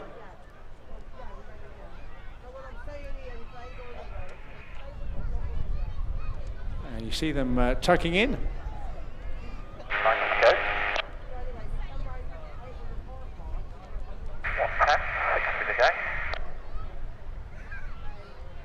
And it can always be tight. Generally, it takes them all the way around this turn to ensure that they're all back in the formation.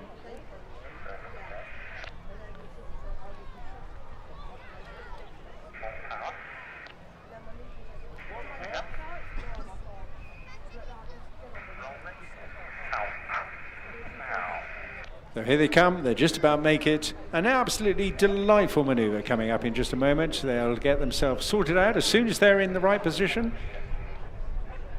We'll wait for Sid to call the twizzles.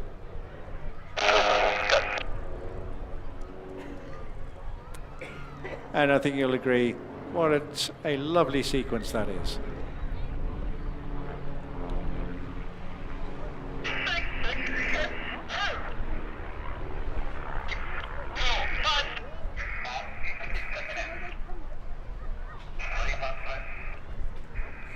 A lot of chit-chat. So, last manoeuvre coming up now. Great to see these guys back on the road again. There was thoughts we may not see all of them, but tomorrow back up to their normal standard as a 6-ship formation. Repositioning now for their downward bomb burst. So they get back into their Big Vic. And a final opportunity for another good camera shot from this really first-class formation team. Smoke is on.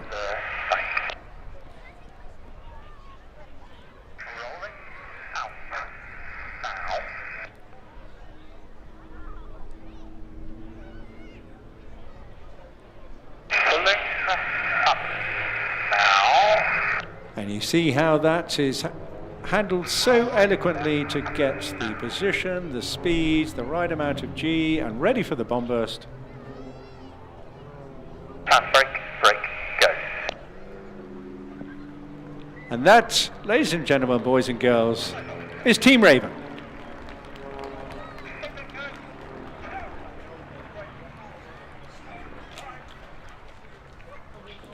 Yeah, absolutely superb. Well, it's time for that tea break now. I don't know about you, but I'm certainly ready for one. And don't run away too far, of course, because at 25 past, so just over 20 minutes' time, we will be welcoming back the other half of the Battle Brit Memorial Flight, the Fighters. So we'll let you all go and have a quick play, get the teas and coffee sandwiches, give an opportunity on the sound stage for a little bit of music across there to keep you entertained. And I'm pretty sure it's Zola Courtney who will be performing for the next few minutes on that stage as well. So I'll leave you in their good hands and I'll be back with you in 20 minutes.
Well, I've just heard those magic words, your clear display, and that's a welcome call for us, and also a very welcome call for the two pilots, Flight Lieutenant Giles Croft and Flight Lieutenant Andy Priest, bringing in two iconic Spitfires from the wonderful collection up at Coningsby from the Battle of Britain Memorial flights. We're going to see the Mark 16, not one I've seen for a while, and top of the range, of course, the Mark 19 as well. So sit back in your seats, get ready for a fabulous few minutes of nostalgia and, of course, delightful aircraft flying as well.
Produced in greater numbers than any other British combat aircraft since the war.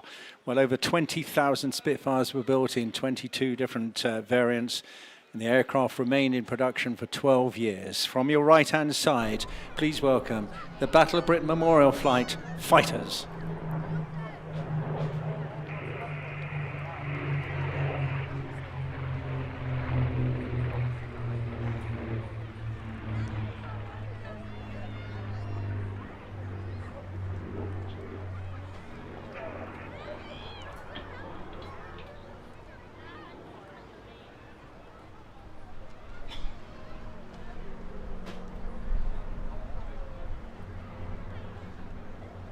Following on from the Schneider victory, the Schneider Trophy victories, of course, the development of this particular aircraft, the maiden flight took place in March 1936, and Mark I Spitfires entered Royal Air Force service with number 19 Squadron in August 1938.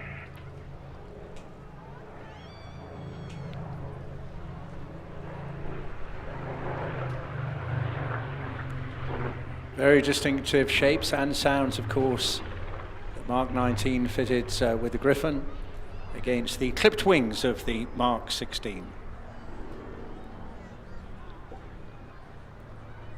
The development potential of the original design allowed the Spitfire to establish and maintain, of course, air superiority vital to the defence of Britain, as we take yet another nod to this 80th anniversary year of victory in Europe.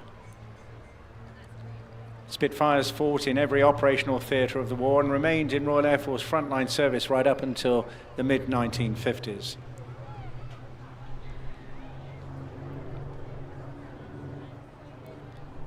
Crofty and Priesty, as we're well known to many of us, will perform a couple of formation pairs, passes, before then splitting into individual displays of each type.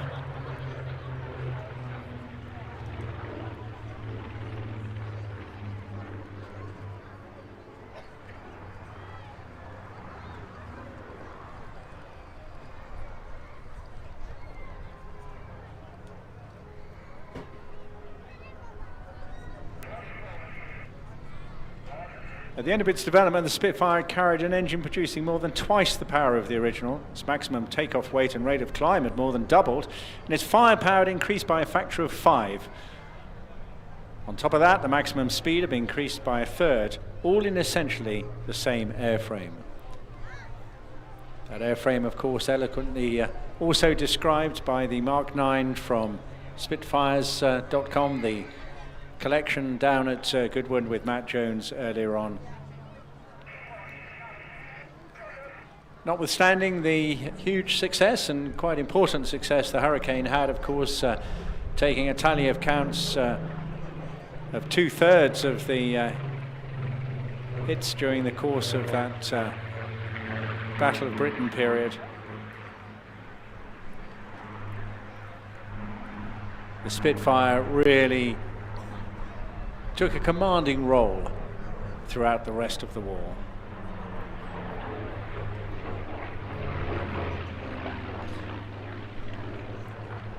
So as Andy Priest just moves off out of the way for a little while in PM 631,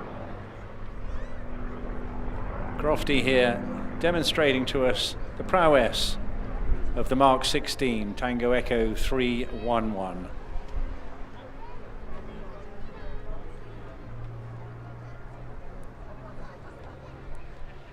This particular aircraft also built at the built I should say, at the Castle Bromwich factory.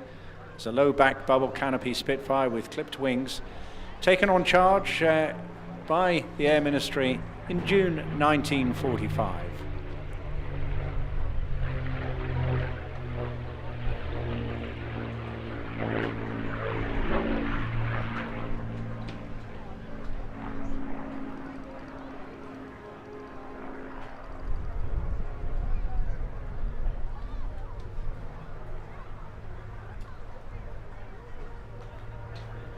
Didn't see a lot of service initially. It was in storage for a while before being allocated to the ferry pilot training flight at Aston Down.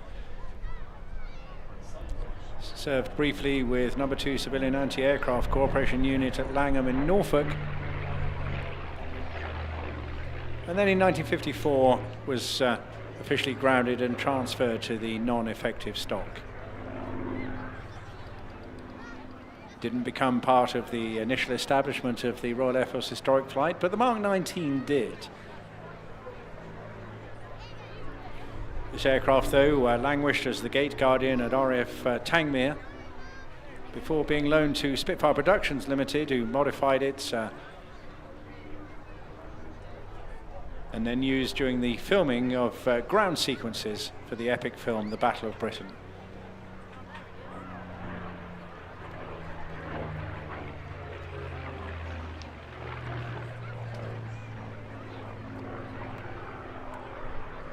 Giles Croft joined the Air Force in 2002.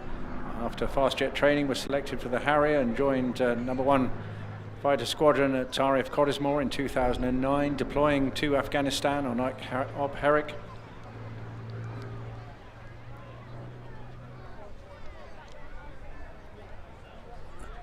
After that Harrier force was closed down, he then managed to hold for a short while on the BBMF flight up at Coningsby and converted onto the Chipmunk, just before he then converted onto the Typhoon, joining 11 Squadron. His time there spent on QRA and Red Flag, Falkland Islands Detachment, and then as an instructor on the Hawk T2, before then, after a while of flying many other types, going on to become the operations officer for the Battle of Britain Memorial Flight. This aircraft, having been used in the film, then became part of the RAF exhibition flight, displaying at many static exhibits around the country, regularly being dismantled and reassembled, but taken on to the Coningsby strength for spares in January 2000 and merited a return to flying condition. 11 years of painstaking work got it back into the air, 58 years after its first flight in October 2012.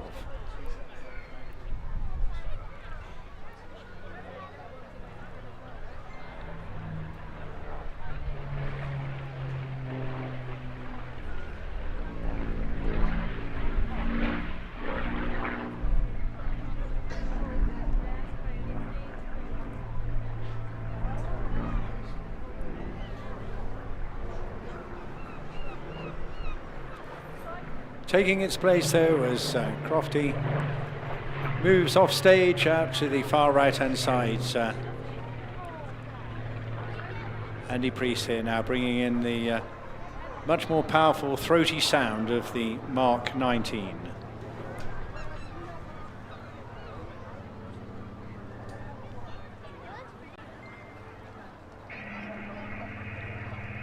Thought to have been built at Reading, delivered to Southampton in May 1944. Used initially on various test flights, did not serve operationally, but it's very representative of the many high-altitude photographic reconnaissance Spitfires, which did. They were unarmed but could fly at 370 miles an hour at 40,000 feet with a pressurized cockpit and a range of 1,500 miles.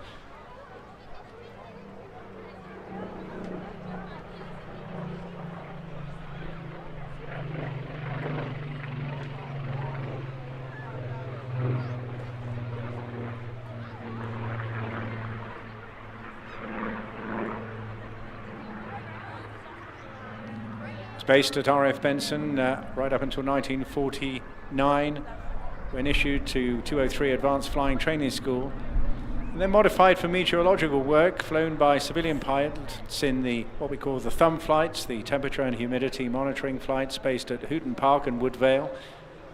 It made daily ascents to 30,000 feet to gather meteorological information. Flown to Biggin Hill from Duxford in July 1957 by the World War fighter ace Group Captain Jamie Rankin, DSO, DFC, to form with two other thumb flight Mark 19 Spitfires, 853 and 915, to form what was initially the historic aircraft flight, evolving into the Battle of Britain Memorial Flight, becoming the longest continuously serving aircraft of the Battle of Britain Memorial Flight, and flown today by Andy Priest, who also did a spell as the operations officer, now on extended service and enjoying, I know, every single minute of his time, not just with the flight, but flying these magnificent aircraft. Again, many of them spending weekends to let us enjoy the heritage and also to commemorate the brave pilots that flew during those difficult war years. Andy initially joined the Air Force as a navigator, but then retrained as a pilot and took into the Tornado GR1, serving at Bruggen with 17 Squadron, and then an instructor at Cottesmore, teaching the Italians and Germans and other pilots and navigators. Well known on the air display circuit during his time as a QFI. He flew the Royal Air Force Tutor solo aerobatic display in 07 and 08, and then again in 2014 and 15, performing at over 200 public air displays. Always busy volunteering with the BBMF, whilst teaching new military pilots to fly the Grob Tutor. He joined the BBMF back in 2017. Despite trying to leave the team, which he did in 2022, he's now on extended service as a reservist pilot and loving every bit of it.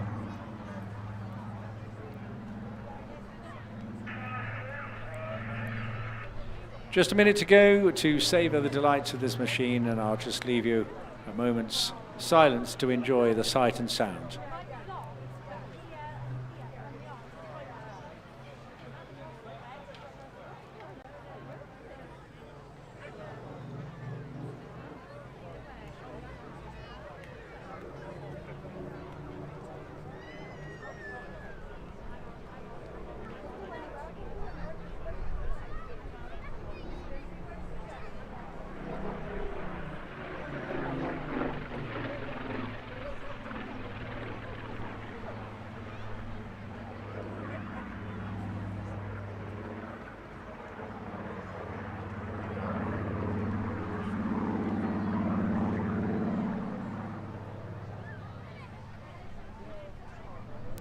And flying now for the last pass. Do give him a wave. He'll no doubt throw in a victory roll, I'm sure, knowing Andy. Average age of the pilots during the Battle of Britain, just 22. Of course, this particular mark didn't feature during that life, but it's well worth remembering as we get the chance in this VE 80th anniversary year. The average expectancy of life for a Spitfire pilot was just 4 weeks.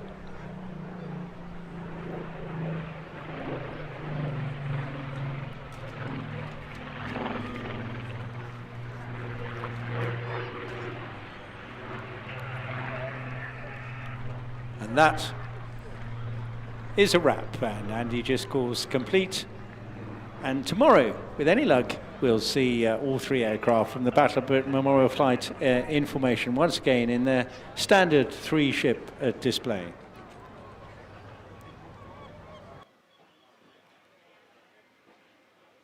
Well, now we're going to create some noise. It's worth briefing your children, or any animals you might have with you at the moment, because of course we're about to feature the mighty Typhoon.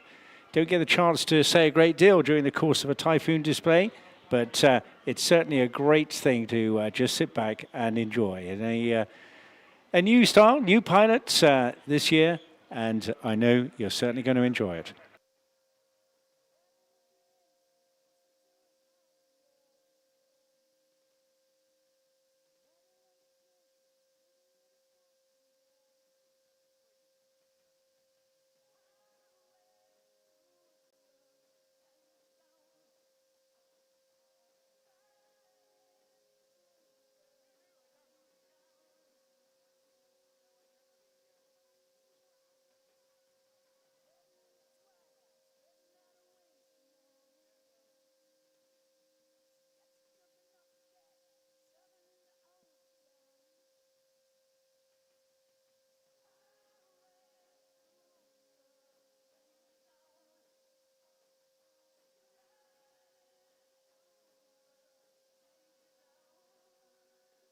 So coming up next, you're going to be absolutely awestruck by the might and power of this fantastic machine.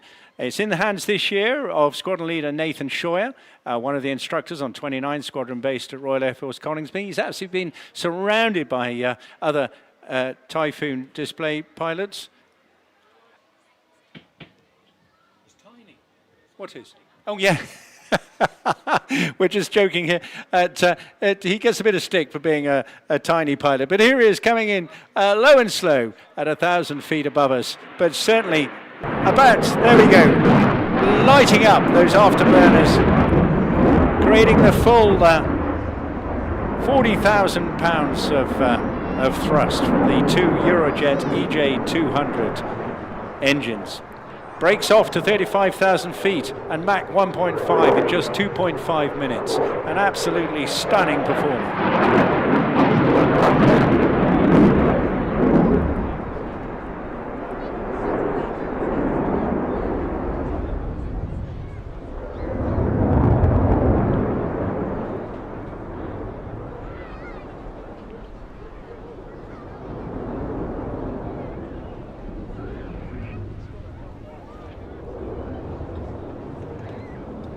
Absolutely rammed with all sorts of amazing technology. Of course, this is the machine, hugely capable, and of course able to talk to multiple other platforms as well through data links and transfers. Putting it through all its paces, and luckily that low cloud just breaking away enable him to really put it through its full performance there. Able to withstand +9 to -3G. He will literally be pinned back into his seat as he comes through some of these extraordinary maneuvers.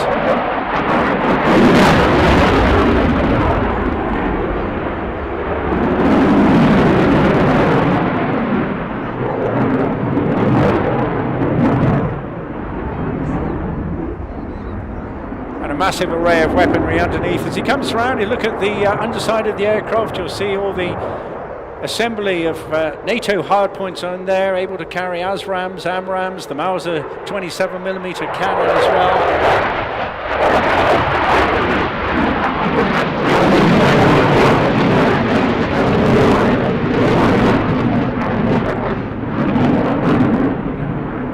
Most pilots have actually explored the envelope in the display circuit of this, but each pilot comes along with just a little tweak. Of course, this one being the first entry from behind and above the crowd.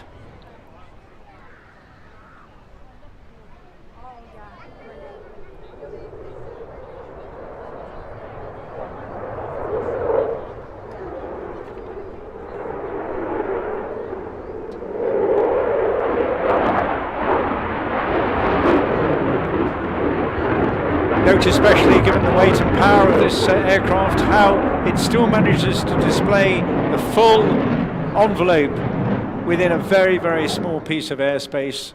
Of course, it is helped by computer.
Flight indeed, and the little canards on the front twitching away there, computer aided of course, keeping him in stable flight, so he cannot actually create a departure from this particular maneuver.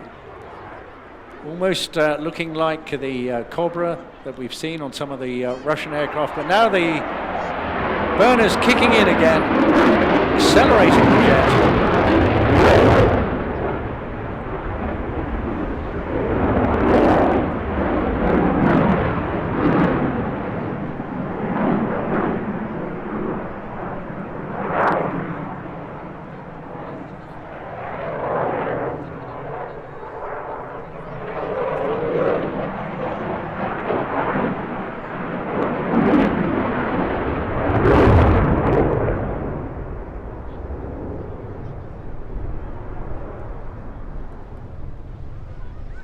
Yes, certainly does take your breath away. An absolutely magnificent machine, enjoying every second of this work.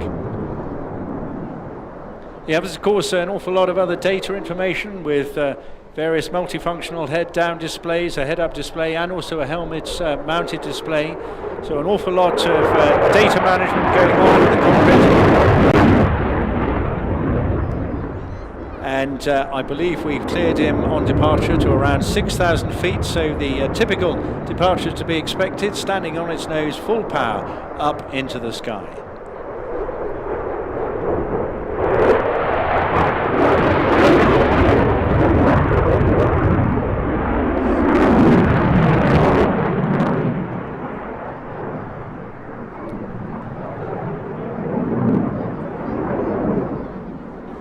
And he's not displaying, of course. He's busy training tomorrow's pilots, but also defending UK sovereign airspace on quick reaction alert as well.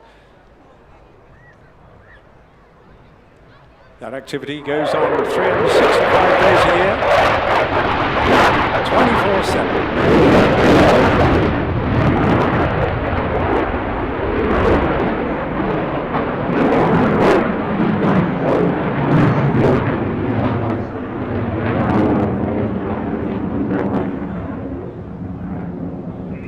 And that is a wrap, and that is the way to leave an air show, isn't it? Absolutely fantastic. Well, if you want to know any more about it, go along to the Typhoon display stand. Really outstanding performance from Nathan there. Quite superb. Always a pleasure and always impresses. And alongside the F-35, of course, maintaining UK air defence capability at Gen 5 levels. Really superb stuff indeed. Well, we're going to see something equally engaging and exciting in the hands of a young lady called Melanie very shortly, and that'll be followed by Richard Goodwin, and then we'll have the Red Arrows following that.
Well, we're just waiting for full air traffic clearance now for the rip-roaring delights of Melanie Astles, a really outstanding performer, and I think she's on her 6th championship win at the moment, now concentrating very much on the UK market and doing extremely well. Made a massive impression, went straight from learning to fly at the age of 21 directly into concentrating on aerobatic competitive flying. And I tell you what, if you want to put your body through a washing machine on high spin, that's the thing to be doing.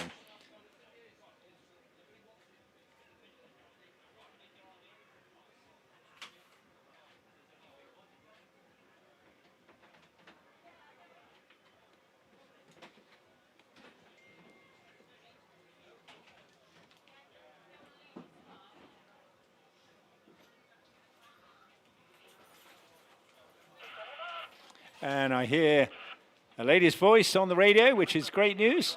I haven't seen her before. Many of you out there haven't seen her before, but she's in one of the best aerobatic aircraft on the market, an extra 330 SC, a German designed and built aircraft. Single seat variant is only one of many manufactured. There are two-seat variants as well, of course.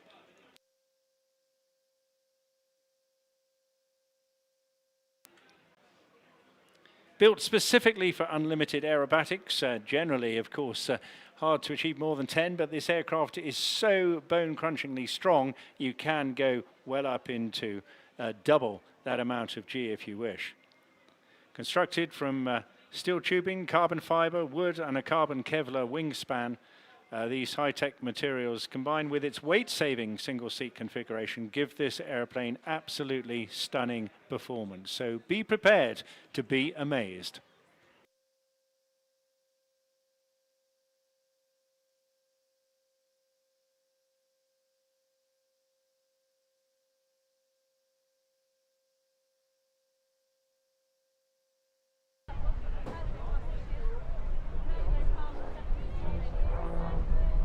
And here she comes, ladies and gentlemen, Melanie Astles.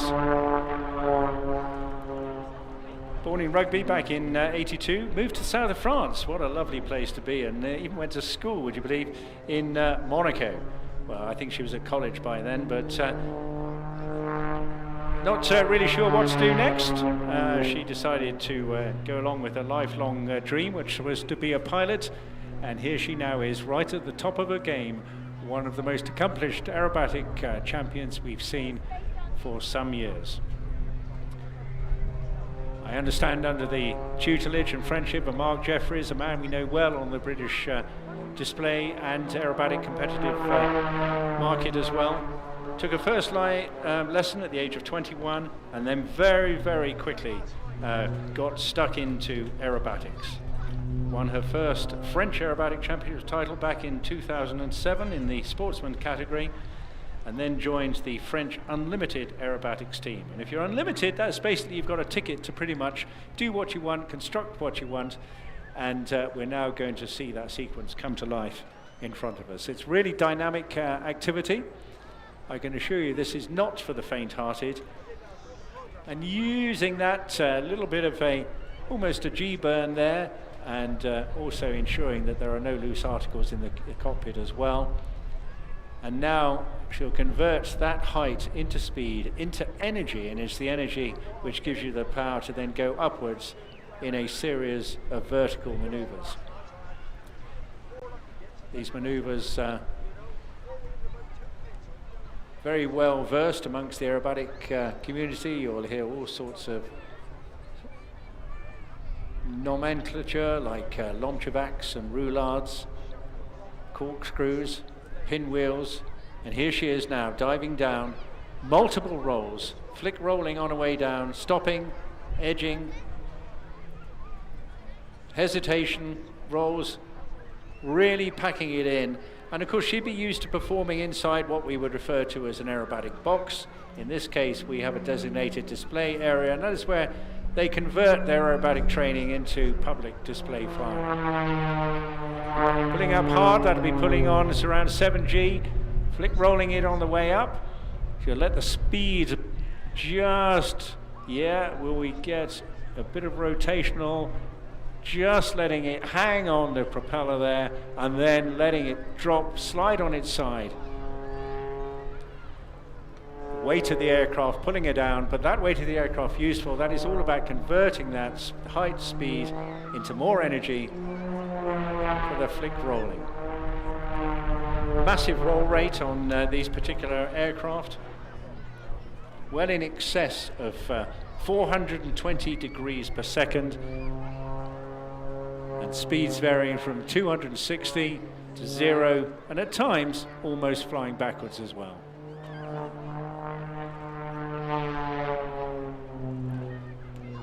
What is unique about Melanie, however, is that in 2016 she positioned herself as a challenger for the Red Bull Air Race World Championships, being the first and still the only woman in this sport in a the first 2 seasons, she achieved 4 podium finishes and a first place in Indianapolis in 2017.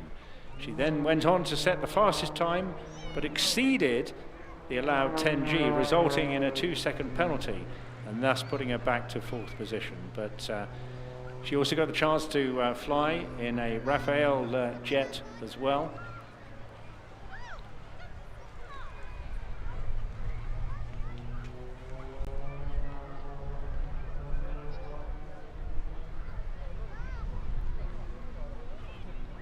Her journey is very much an inspiring example of perseverance and determination. And she displays that in her current work as well for Elevate Her, putting women in the front line of aviation, in the spotlight, doing what she can. Let's sit back and see this extraordinary display.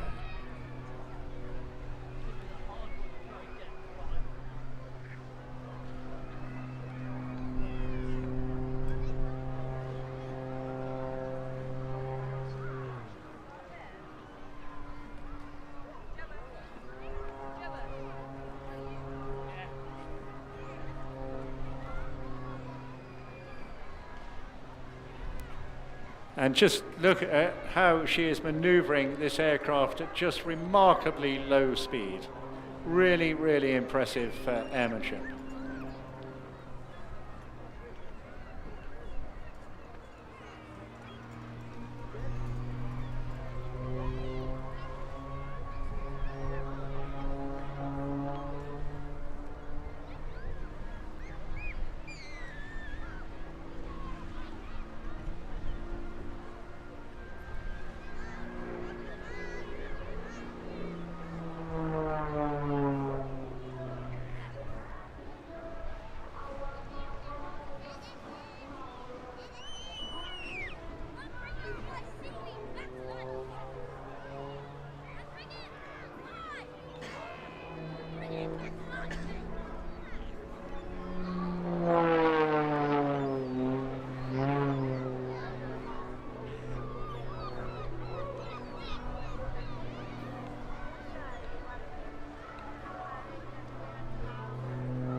Oh, look at that, just literally hanging on the propeller there.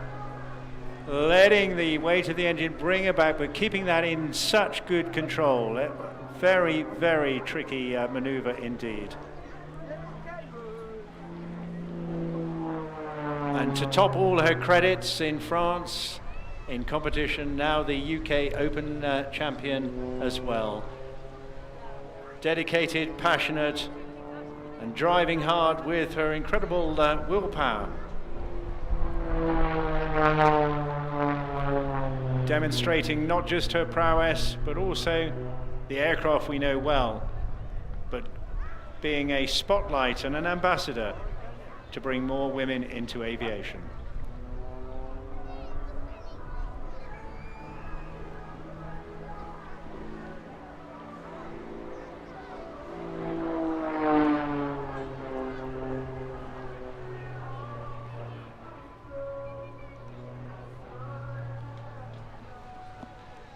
Great thing when you're at this sort of standard, Richard Goodwin does much the same, you get really bored very quickly.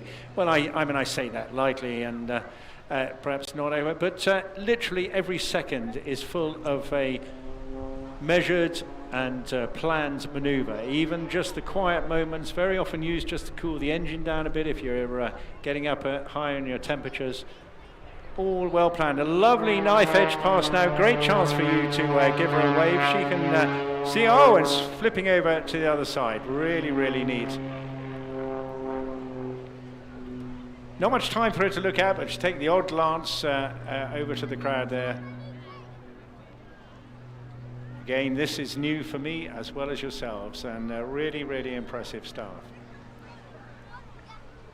So here, pausing, just collecting your own thoughts, checking all the T's and P's in the aircraft before then entering the next phase. The great thing with the clearances that civilian pilots get is they are able to qualify for a package of maneuvers, which on the day, depending on the wind and the weather, they can then actually change the routine as they're flying through it and amend it. Again, what's really unique about this is some of the slow speed handling. Really, really impressive stuff. Using that height, energy, speed now, flick rolling on a way down, everything going completely crazy in the windscreen.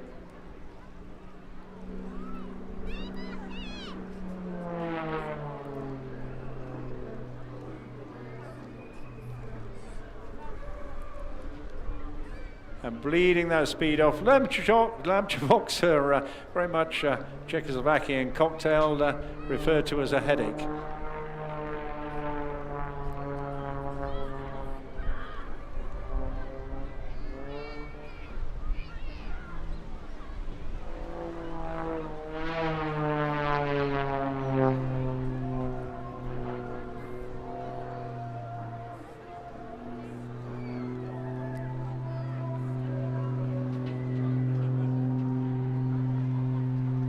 Again, entering a slight gyroscopic maneuver there at the top of that very slow speed, all the speed bleeding off, and then using the torque from the propeller, the reverse torque, to spin the aircraft as it hangs in the air.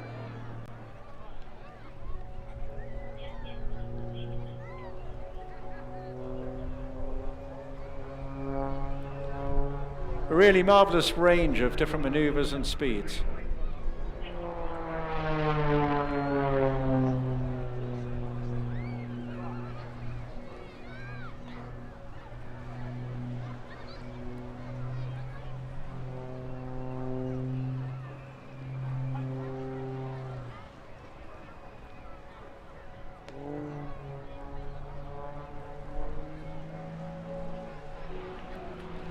Most of the smoke oil being used is of a very friendly environmental nature, baby oil, something like Ondina. It's great to see that being used extensively now, and of course the development of sustainable aviation fuel gaining headway as well. But that is Melanie just signing off. She just called complete there. I was hoping we might get a wave-by flyby. But really impressive flying. Melanie Astles, I think we're going to be seeing an awful lot more of you. Thank you so much. I've got alongside me a colleague who's involved with her development, Piers. Good afternoon to you. Piers, tell me about Melanie. I mean, it's you've been involved in, I suspect, some of her growth and development in this. It must be a very exciting environment to be in. Yes, I've been working with her a lot in the last year. She's been very exciting to work with. And she's been helping train a lot of up-and-coming pilots as well. Now, tell me a bit about this Elevate Her. That is a new name for me, but I'm guessing something that perhaps I've missed. How is she taking that forward? So she's an ambassador. She represents them, and she helps get young women into aviation through shows. Yeah, and is that in both sides of the English Channel? Is she doing that in France and Britain, or are we? Yes, it's international. Yeah, that's fantastic, isn't it? Yeah, and I know there's a slight accent there coming in the cockpit as well. She seems a really fun person to be. Hopefully, I don't know whether we're going to see her in town. Yes, we are, because I believe she's going to come in about 7:30 this evening. Yes, in fact, she'll be next to the Black Cat stand. In the RF, in the military village. Yeah. Okay, so if you want to meet Melanie, I'm going to go down and meet her. I've not met her yet, but I think it's a fantastic opportunity, and she's going to be signing programs or whatever memorabilia and things you've got. Really good, and you'll be down there as well. Yes, absolutely. Okay, so boys and girls, make your way down to the military village at 7:30 this evening. Hopefully you'll still be around as well, but keep your eyes peeled over to the right-hand side now. We're going straight on to more Madcap aerobatics from Richard Goodwin, of course, a very, very familiar name.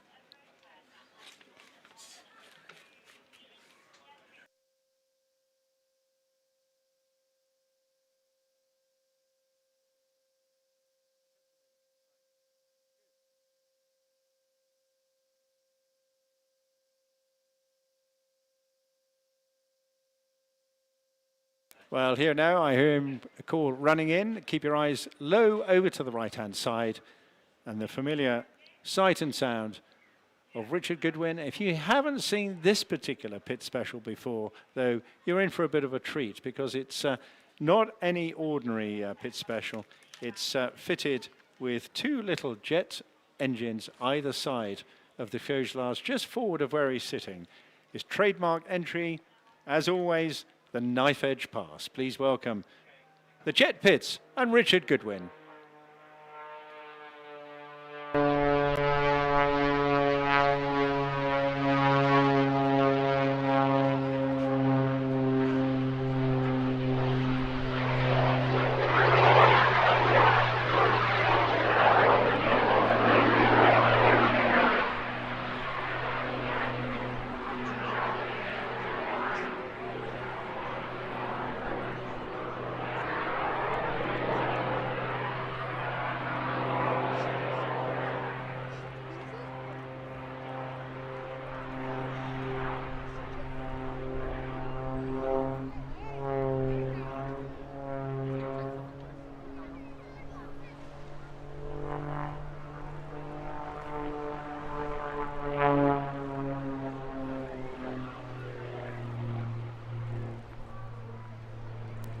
So Richard Goodwin's had aviation in his DNA for a very, very long time. Not only was he a Tornado pilot as well, but his father was the Hunter display pilot for the Royal Air Force some years back. And when not flying airliners for some of our well-known frontline aircraft companies, Richard is tinkering away in his hangar up at Gloucestershire Airport at Staverton, generally playing with this or his other aircraft, gee whiz.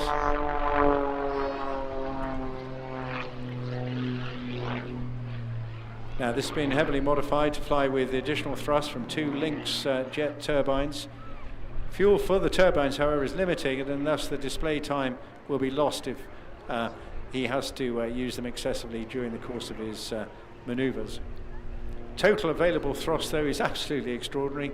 1,640 pounds, and that equals the display weight of the aircraft. So therefore, if you turn it on its tail and put all the levers forward, you get to go straight upwards. Most unusual in an aircraft of this class. He still, however, uses all the same techniques of all other aerobatic pilots, using height, speed and energy, enable there a upward trajectory and upward aerobatics as well. So the main power plant is the Lycoming 540.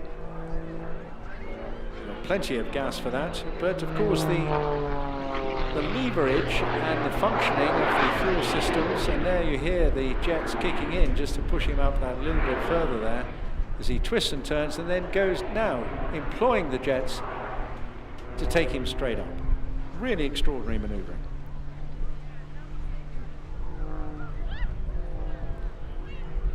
He can, of course, lose 2 sources of power and still be able to land comfortably, whether it be either the prop or the turbine source.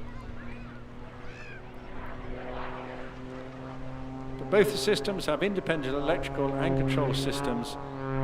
Therefore, a simultaneous failure of all 3 systems is considered very unlikely.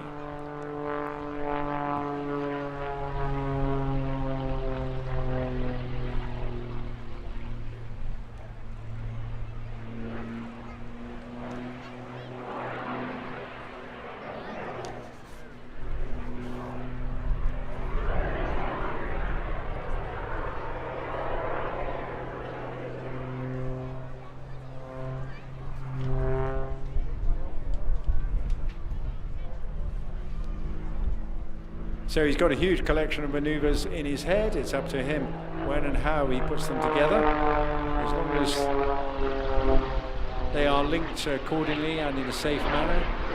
And you can see the beefy nature of this particular machine. Built from scratch over a period of 4 years, based on the S2S fuselage from the Pitts design, but incorporating his own differences. The major difference being the wing design with a unique massive aileron and more wing area, giving it a phenomenal roll rate and also much, much better handling at low speed as well.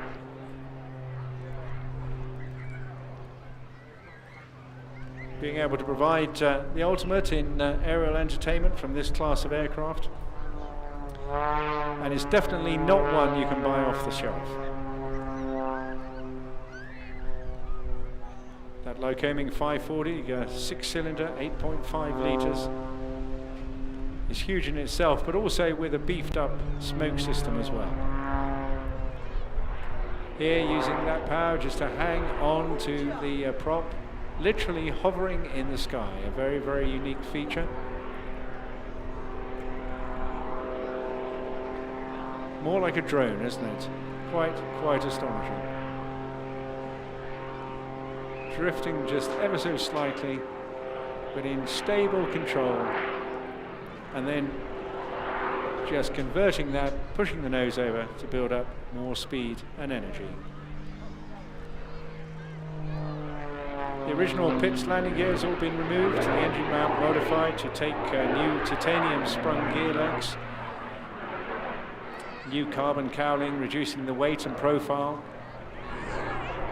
Again, demonstrating using the jets just to take him up to there, using the gyroscopic effect from the propeller whilst holding it in the hover.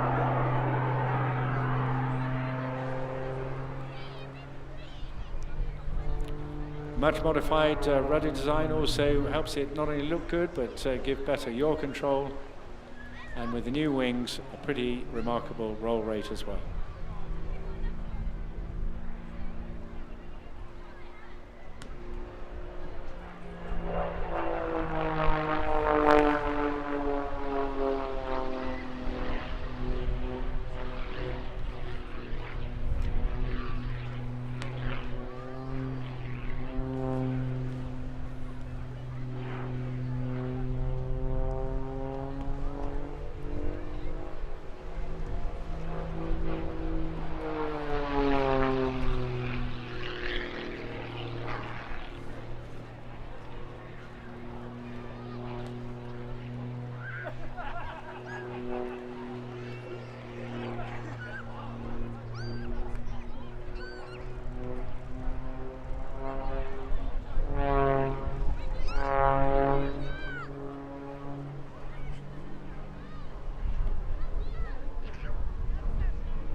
Once again, hovering like a Harrier, holding it in the sky.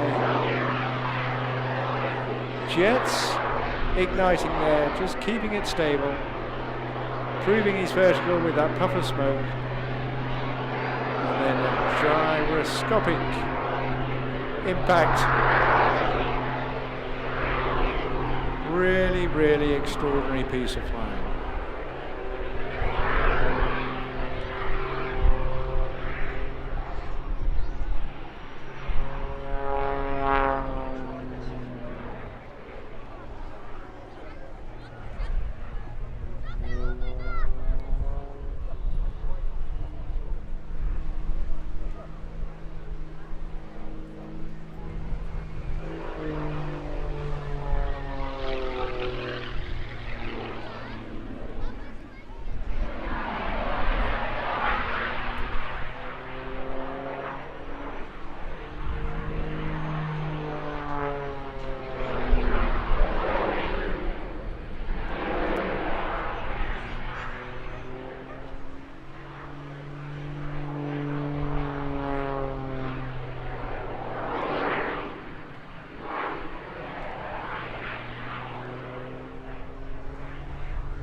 Wonderful example of his climbing tower,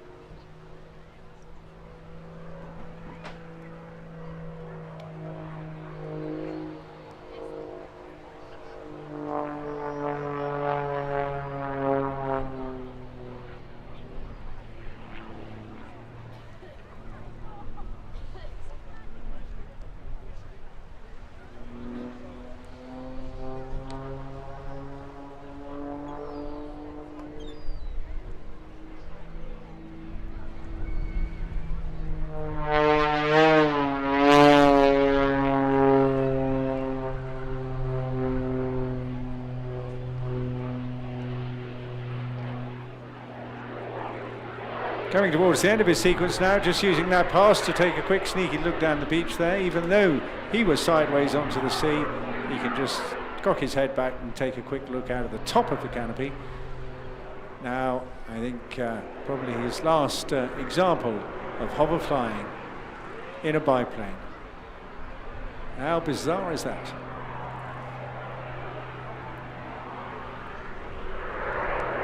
Totally committed, passionate aviator.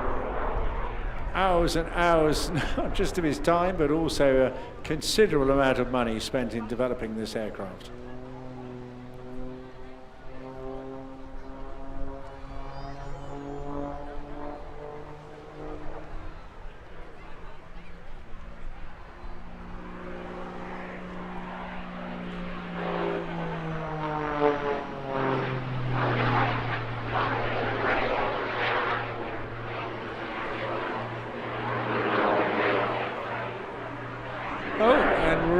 Pushing it, just showing how effective the addition of those two little Lynx turbine engines are.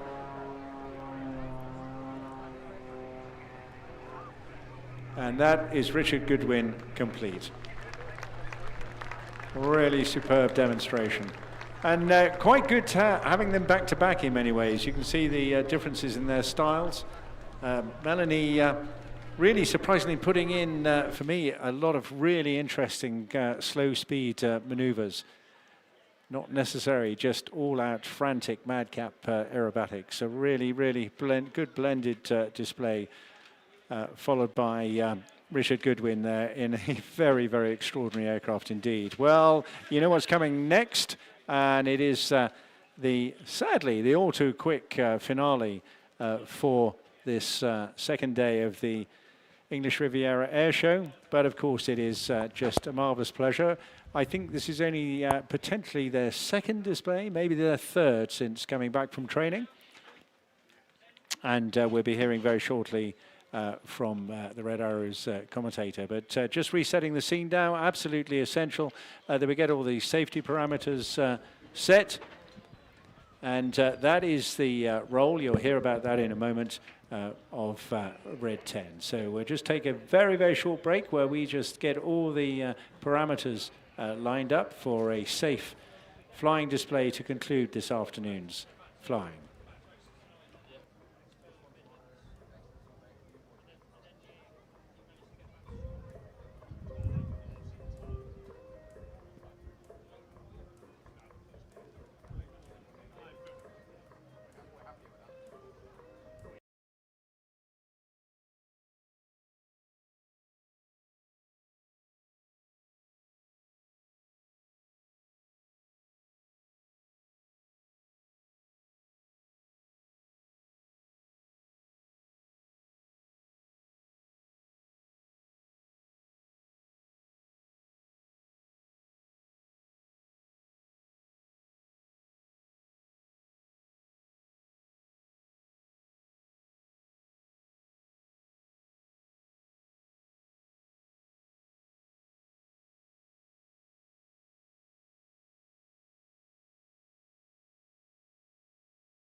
welcome to Red 10.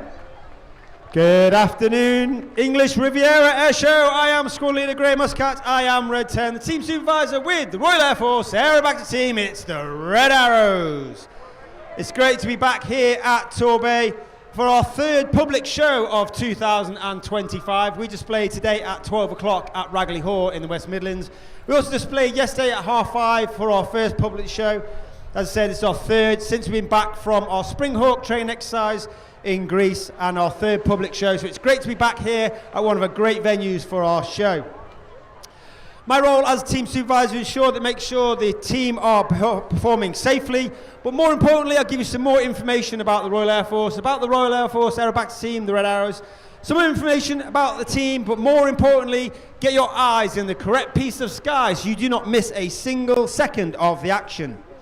Obviously, last year we celebrated our 60th Diamond season, but the Red Arrows continue to inspire the future through a new 9-aircraft aerobatic display, our colourful flypast and our engaging ground events. And our public relations tent is there on the showground, not far from the pier. So make sure you pop along, speak to the girls and boys on the show and find out what their role is in the Red Arrows and, of course, their wider roles in their RAF careers.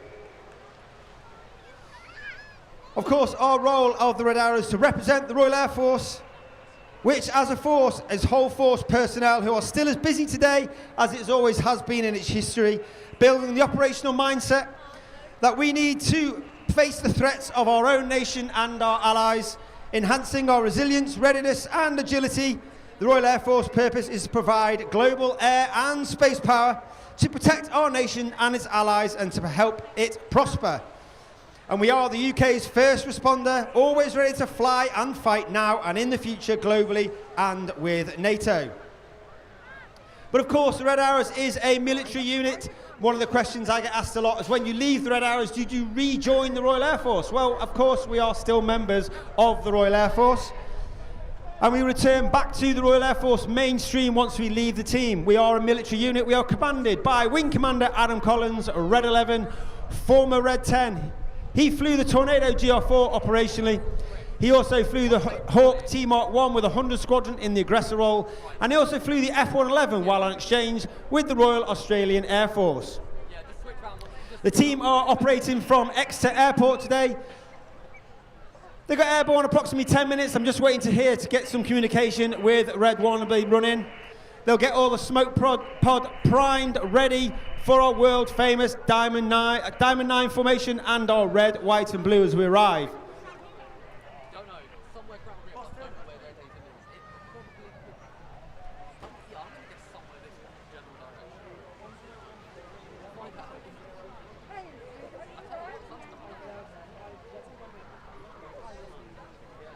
I've just checked in with Red 1. All the aircraft are airborne, so we are looking for the full show with all 9 aircraft. There are 3 types of show that we can fly. It's either a full, a rolling, or a flat. We've only done 2 rolling shows so far, but hoping, looking at the skies, looking at the weather, Red 1 will make the call and make it go full. When we arrive, we will arrive in our battle formation, and that is the same formation that we fly when we fly down the London Mall towards Buckingham Palace. However, this time we call it Amateur Big Battle. When the red, white and blue comes on, please put your hands together for the 2025 Royal Air Force Aerobatic team, the Red Arrows.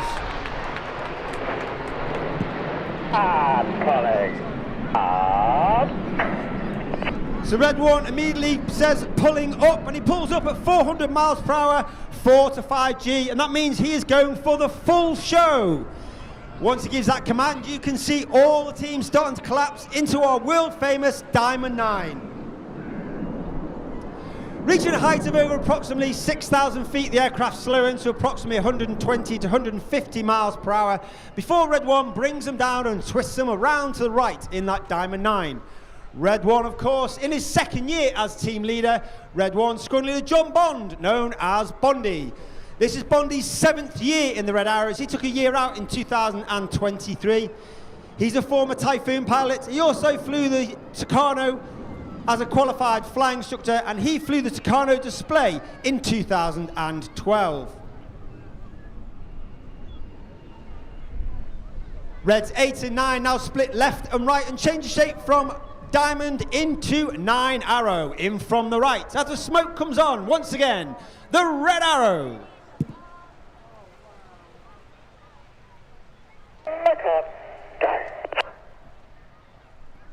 On the right-hand side of Red 1 is Red 2, Flight Lieutenant Rob Thomas. Rob is in his first year on the team. He was taken from training and immediately made into instructor on the Hawk T1 at 208 Squadron at RAF Valley. He then joined the front line after completing his own training and flew the Typhoon. He flew on operations over Iraq and Syria. He's also been an instructor on 29 Squadron, the Operational Conversion Unit, all based at RAF Coningsby. You now see that centre section move forwards as the left and right wings move themselves backwards. In one of the widest shapes that we fly, as Red 1 continues to bring them around to the left, this is Swan.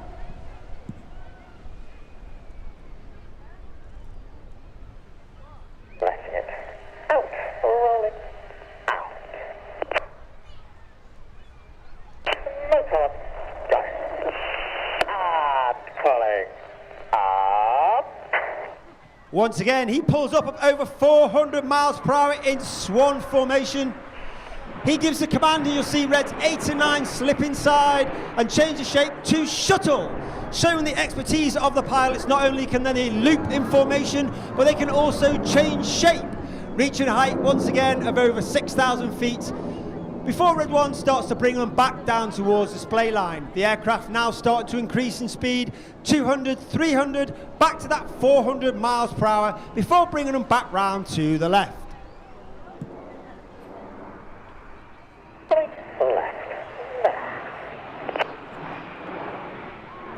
Those commands given by Red 1 are almost robotic and monotone in the way he delivers it, and that's because we fly our formation by ear rather than by eye. That means the guys on the outside of the formation are putting their inputs in just a little bit earlier than those on the inside due to the amount of air that they have to travel, and that allows the formation to move as one rather than a ripple effect down the wing. You can now see that neck of the formation just stretching out just a little bit further forward, with Reds and 8 and 9 at the rear, as they form the shape of one of the most iconic aircraft in history. Once again, the smoke comes on. This is Concorde.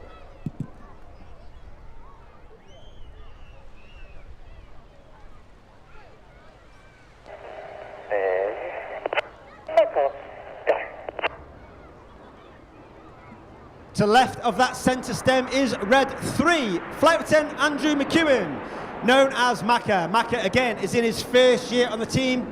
He flew the AV-8B with the United States Marine Corps on exchange before coming back to the UK, and he is our first pilot to join us from the front line, flying the 5th generation F-35 Lightning II, which he flew with 617, the Dambuster Squadron.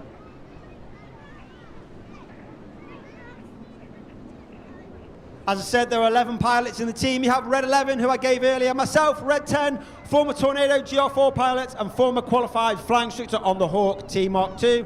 And this is my 4th and final year on the Red Arrows. Coming in from the right to celebrate the 20th anniversary of the Typhoon display team, this is Typhoon.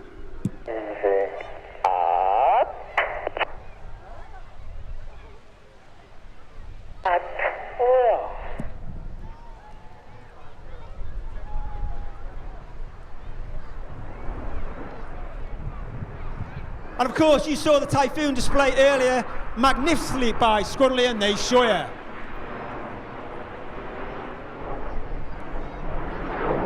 All the pilots on the Red Arrows must have at least 1,000 to 1,500 hours, be assessed as above average in the air, and have one operational tour before they can even apply to join the team.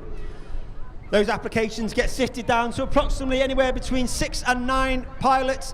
They then come and spend a week with us out in our Spring Hawk training exercise.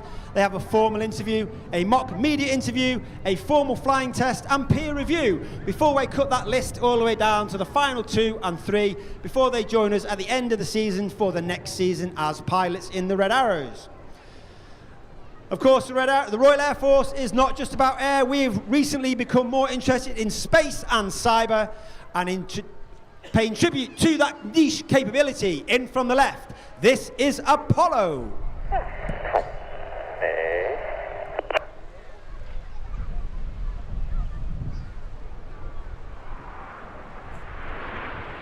But of course, the Red Arrows is not just about the pilots. We have a team of over 140 personnel, the engineers, the logisticians, the suppliers, the administrators, the visual communicators.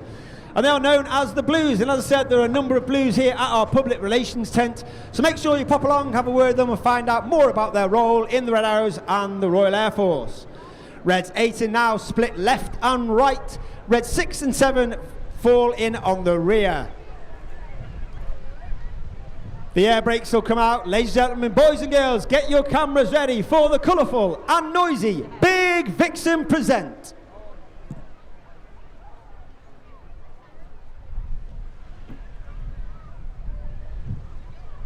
Hello, go.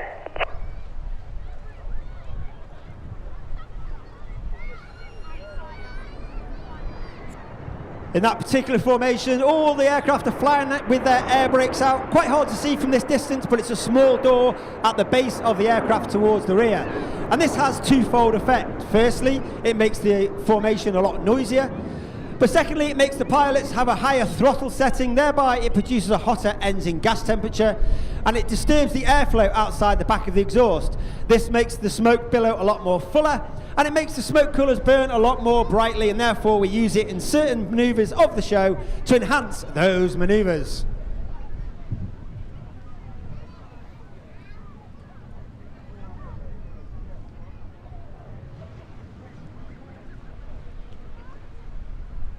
Red 1 gives the call once again. Reds 6 and 7 fall in behind Red 1. Reds 8 and 9 make their way rearwards. For one of the most popular, if not the most popular manoeuvre the Red Arrows have ever flown, we've kept it in once again for 2025. From the right, ladies and gentlemen, get your cameras ready. It's tornado time!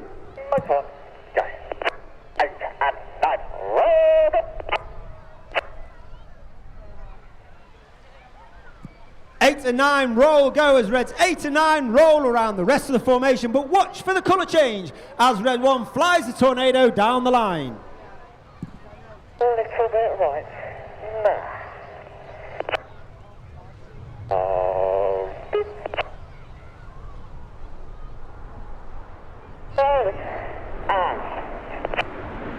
Of course, our famous red, white and blue coming out the front section of the aircraft. That red, white and blue is only capable due to the smoke pod on the belly of the aeroplane. That smoke pod is capable of producing approximately 5 minutes of white smoke, 1 minute of red smoke and 1 minute of blue smoke, with each of the colours having its own button on the pilot's control column.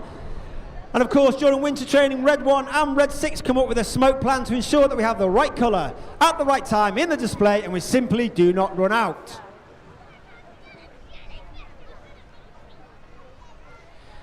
You can now see Red 8 running in on the right hand side, Red 9 joining back into our short diamond formation. This will be your last opportunity to get a picture of the team in that diamond formation before we start the second half. The second half, of course, as always with the Red Arrows, is more heart-pumping, jaw-dropping, fast-paced, with the synchro pair heading head-to-head at hugely gross speeds. Coming in from the left, once again, the smoke will come on for the short diamond present.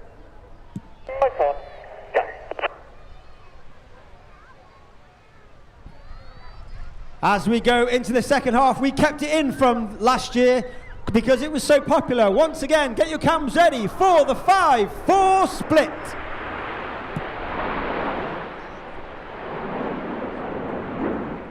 Copy that, hard split. As we go into that second half, we're now working two distinct sections. Off to the left-hand side, you have Enid, Reds 1 through 5, named after Enid Blyton's famous 5. 6, 7, 8, 9 off to the right, known as Hannah, named after Squadron Leader Ray Hannah, one of the first members of the Red Arrows, the only team leader to lead the team for 4 years. He took the team from a 7 to a 9, and he formed our world-famous Diamond 9. Enid from the left, Hannah from the right for the 5-4 cross. Hard, go.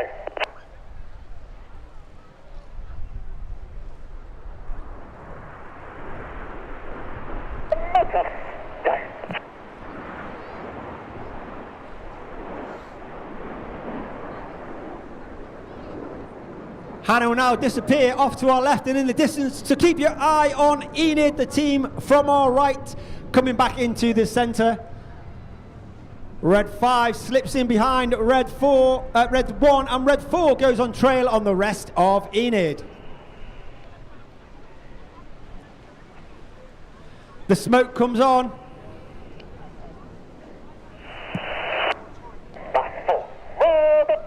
Number 4, roll goes. Number 4 rolls around the rest of the formation. Red 4 is squad leader Chris McCann. Chris is in his second year on the team. He was taken from training once again and made into a qualified flying instructor on the Tucano, after which he then joined the Tornado GR4 force.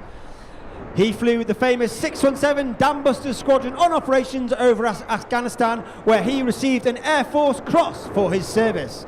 Red 5 is Flight Lieutenant Dustin Wales.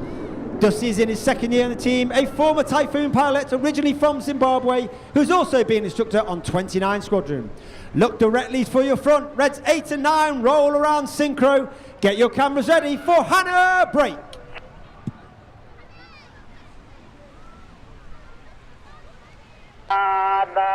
Slip.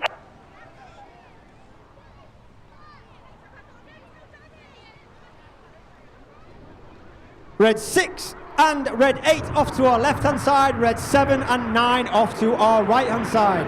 Hannah and the synchro pair are led by the synchro leader, that's Red 6, squad leader Tom Hansford.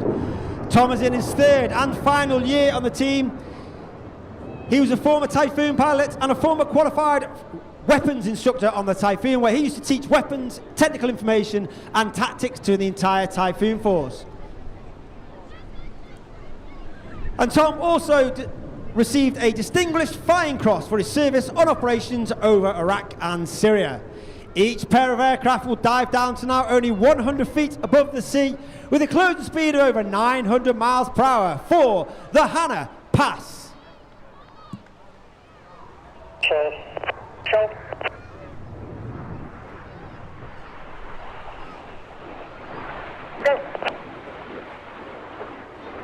Reds 8 and 9 go up and down in the roller coasters.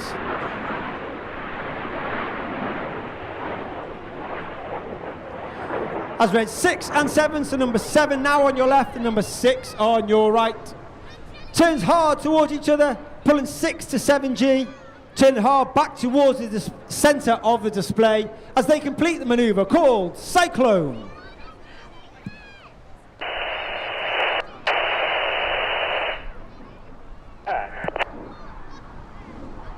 Each aircraft only passing within 30 metres, that's only 100 feet of each other. Keeping that G on, keeping that 6G on, completing the manoeuvre as 7 turns towards 6 to complete Slingshot.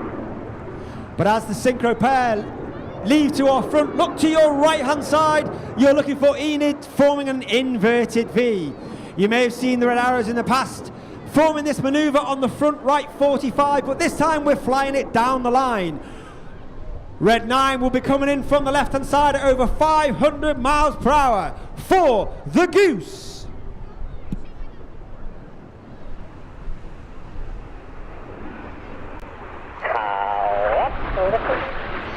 Red 9 is Flight Lieutenant Ollie Suckling, streaming red all the way up into the sky. Ollie is in his third year on the team. He was a former Tornado GR4 pilot and also former qualified flying instructor on the Hawk T Mark II with me at RAF Valley. Look directly to your front and you can see the nose lights of the synchro pair pulling up. Now Red 6 leading Red 7 in trail. Ladies and gentlemen, boys and girls, get your cameras ready for the world famous Synchro Heart.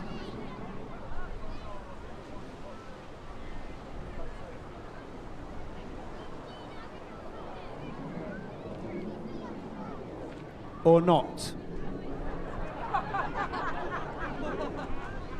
It's half a heart, yeah? We'll give him half a heart. It just goes to show you, ladies and gentlemen, even the red arrows can make mistakes. Let's give them a round of applause anyway, eh? At least they're safe, okay? I'll give them a thorough debriefing later on.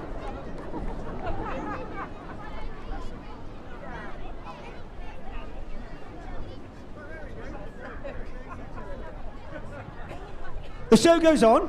I'm not sure where we're at. Okay, 6 and 7. They should be coming down to the double rolls. Okay, we've got an aircraft to the right, which should be number 7, and we've got an aircraft to the left, number 6. Here they come.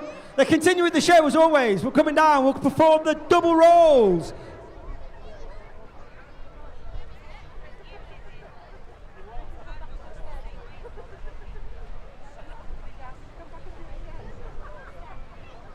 Ladies and gentlemen, let's give the synchro pair a massive round of applause for continuing the show. It takes a lot of concentration, a lot of expertise, having made such a massive mistake, to then get back into the show and perform those aerobatic manoeuvres at only 100 feet above the sea.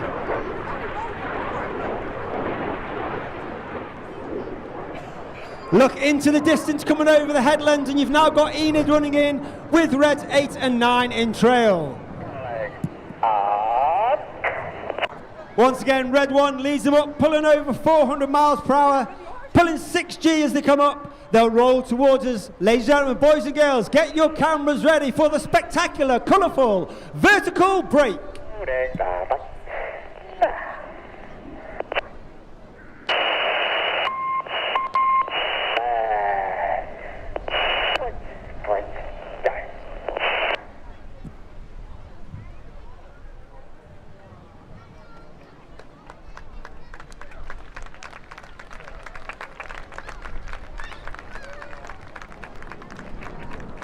Once again, you got synchro coming back. This time you got Red 7 coming in from the right, Red 6 in from the left. Each aircraft will perform a barrel roll before passing directly in front of us. Again, once again, only 30 meters, 100 feet, in a maneuver called the circus.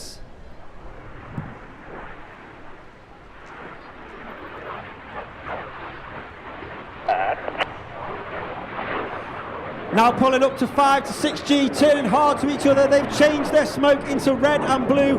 Watch for the colour changes again once they pass within only 30 metres at the rear. Red 7 now changing to blue. Red 6 now changing to red. Completing the coils in the circus.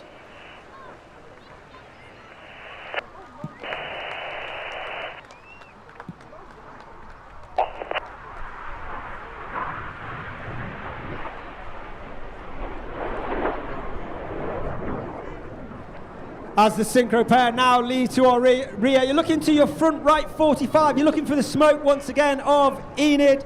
There's the white smoke in the distance. The red smoke comes on, and Red 1 takes Enid into a barrel roll, leaving a snake-like smoke trail in the sky in the first part of the maneuver we call the Serpent.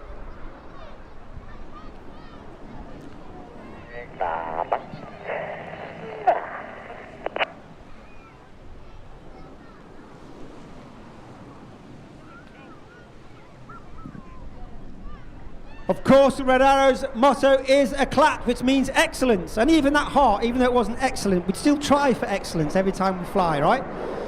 So, anyway, we strive for excellence from the very first person that joined the squadron, if they've been here just a week, or whether they've been on the team 4 or 5 years. The whole team is striving for excellence. We don't always get it, but we're striving for it every single day.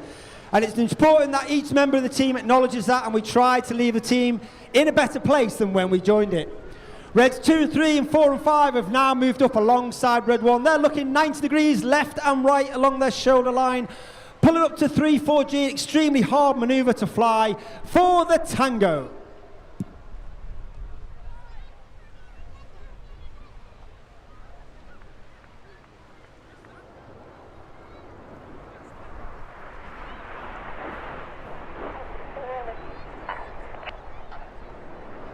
As they leave, you're looking left and right. Now you've got Reds 8 and 7 from the right, Reds 6 and 9 from the left. They roll inverted for our first manoeuvre of the show. Our new one, this is Chainsaw, with Reds 6 and 9 now rolled inverted. For up to about 30 seconds, they're working hard against that negative G. All the blood rushing to the head, working hard against their G-pants to ensure that they remain conscious throughout that inverted flight. Red 6 and 9 off to our right, Red 7 and 8 off to our left-hand side, coming round to the front. As they come around to the front, you should be looking to your left-hand side. You're looking for Enid, Reds 1 through 5 again.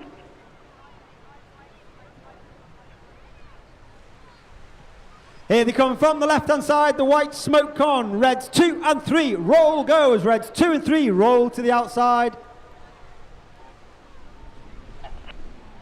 Clear goes. Reds 4 and 5, roll to the outside. In one of the hardest manoeuvres for our new pilots to master each year. This is rollbacks.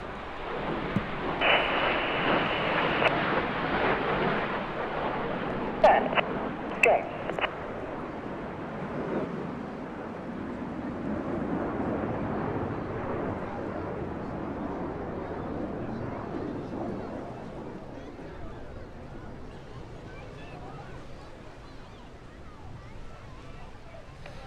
As Enid go off to our front right, off to our right hand side, look directly to your front. You've got Hannah running back in.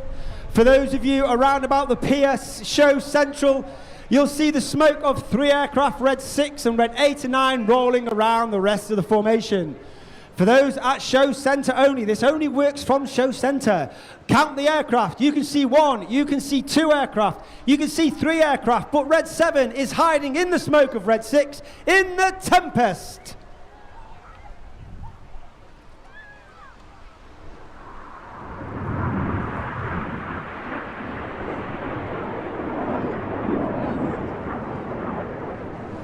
Red 6 and Red 7 once again pull up to approximately 1,000 to 1,500 feet. They'll come back towards the display line for their final manoeuvre of the show.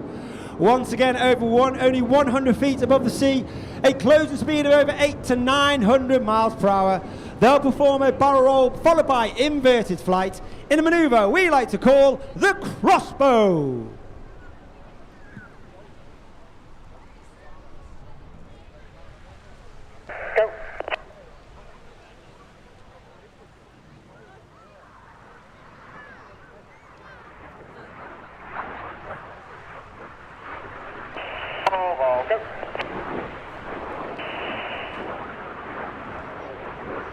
As the synchro pair leave left and right, look directly to your front. You're looking for Enid plus 8 and 9 running in leader's benefit. The smoke comes on, get your cameras ready. This will be the first time in public that the team have performed this manoeuvre. Get your cameras ready for the palm split.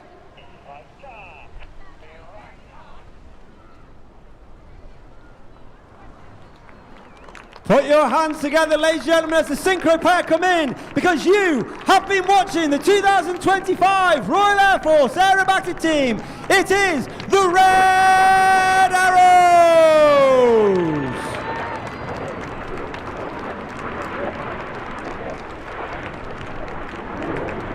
Red 1 puts his smoke on. He'll gather the rest of the formation and take them back to Exeter Airport, where we'll refuel the aircraft, service them, put the die back in, all again ready for 12 o'clock tomorrow here at the English Riviera Airshow.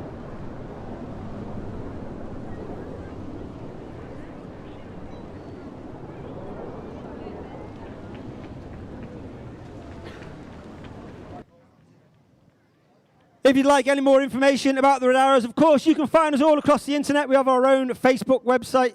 We've also got our own Instagram account. All the pilots have their own Instagram account. If you find me, RAF Red 10, follow me. You can follow the rest of the pilots. Post your pictures, hashtag Red Arrows. We'll pick them up and post them all across the internet. But once again, if you are not here tomorrow and you don't get to see any more shows in the Red Arrows, as I mentioned, this is my last and final year in the Red Arrows. However, I would like to, a very heartwarming thank you to everybody that supported me over the last 4 years. I hope to see you all again in the future. Have a safe journey home if I don't see you. Thank you very much. Goodbye. And thank you very much indeed, Red 10. Put your hands together. Fantastic achievement by him and the team.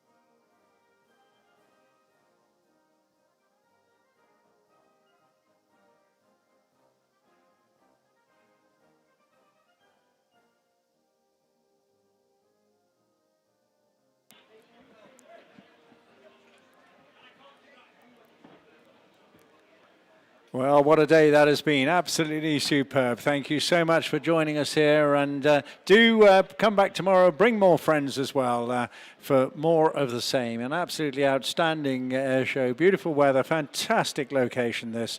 It's just absolutely stunning. Make the most of what's going on around the showground. No need to rush away straight away. There's live music, of course, breaking out on the stage. If not already, then it will be very shortly with Bailey Tompkinson and the locals on at 6 o'clock, I understand, which is literally just 3 or 4 minutes' time.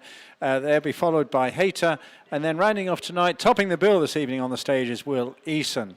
But of course, make your way down to the military village to chat about, well, some of you may well want to be a Red Arrow one day. You need to go and talk to the recruiters down there, find out how you get to do that and join. And of course, just enjoy the rest of the showgrounds, the food outlets, go on the Typhoon Simulator, the fun fair, or anything you like. Make the most of the rest of the evening. It's been a real pleasure entertaining you here today. And on behalf of Torbay Council and all the sponsorship partners that have helped us here today, we thank you very, very much indeed. Have a great evening, and we'll see you all here tomorrow at 12 o'clock sharp.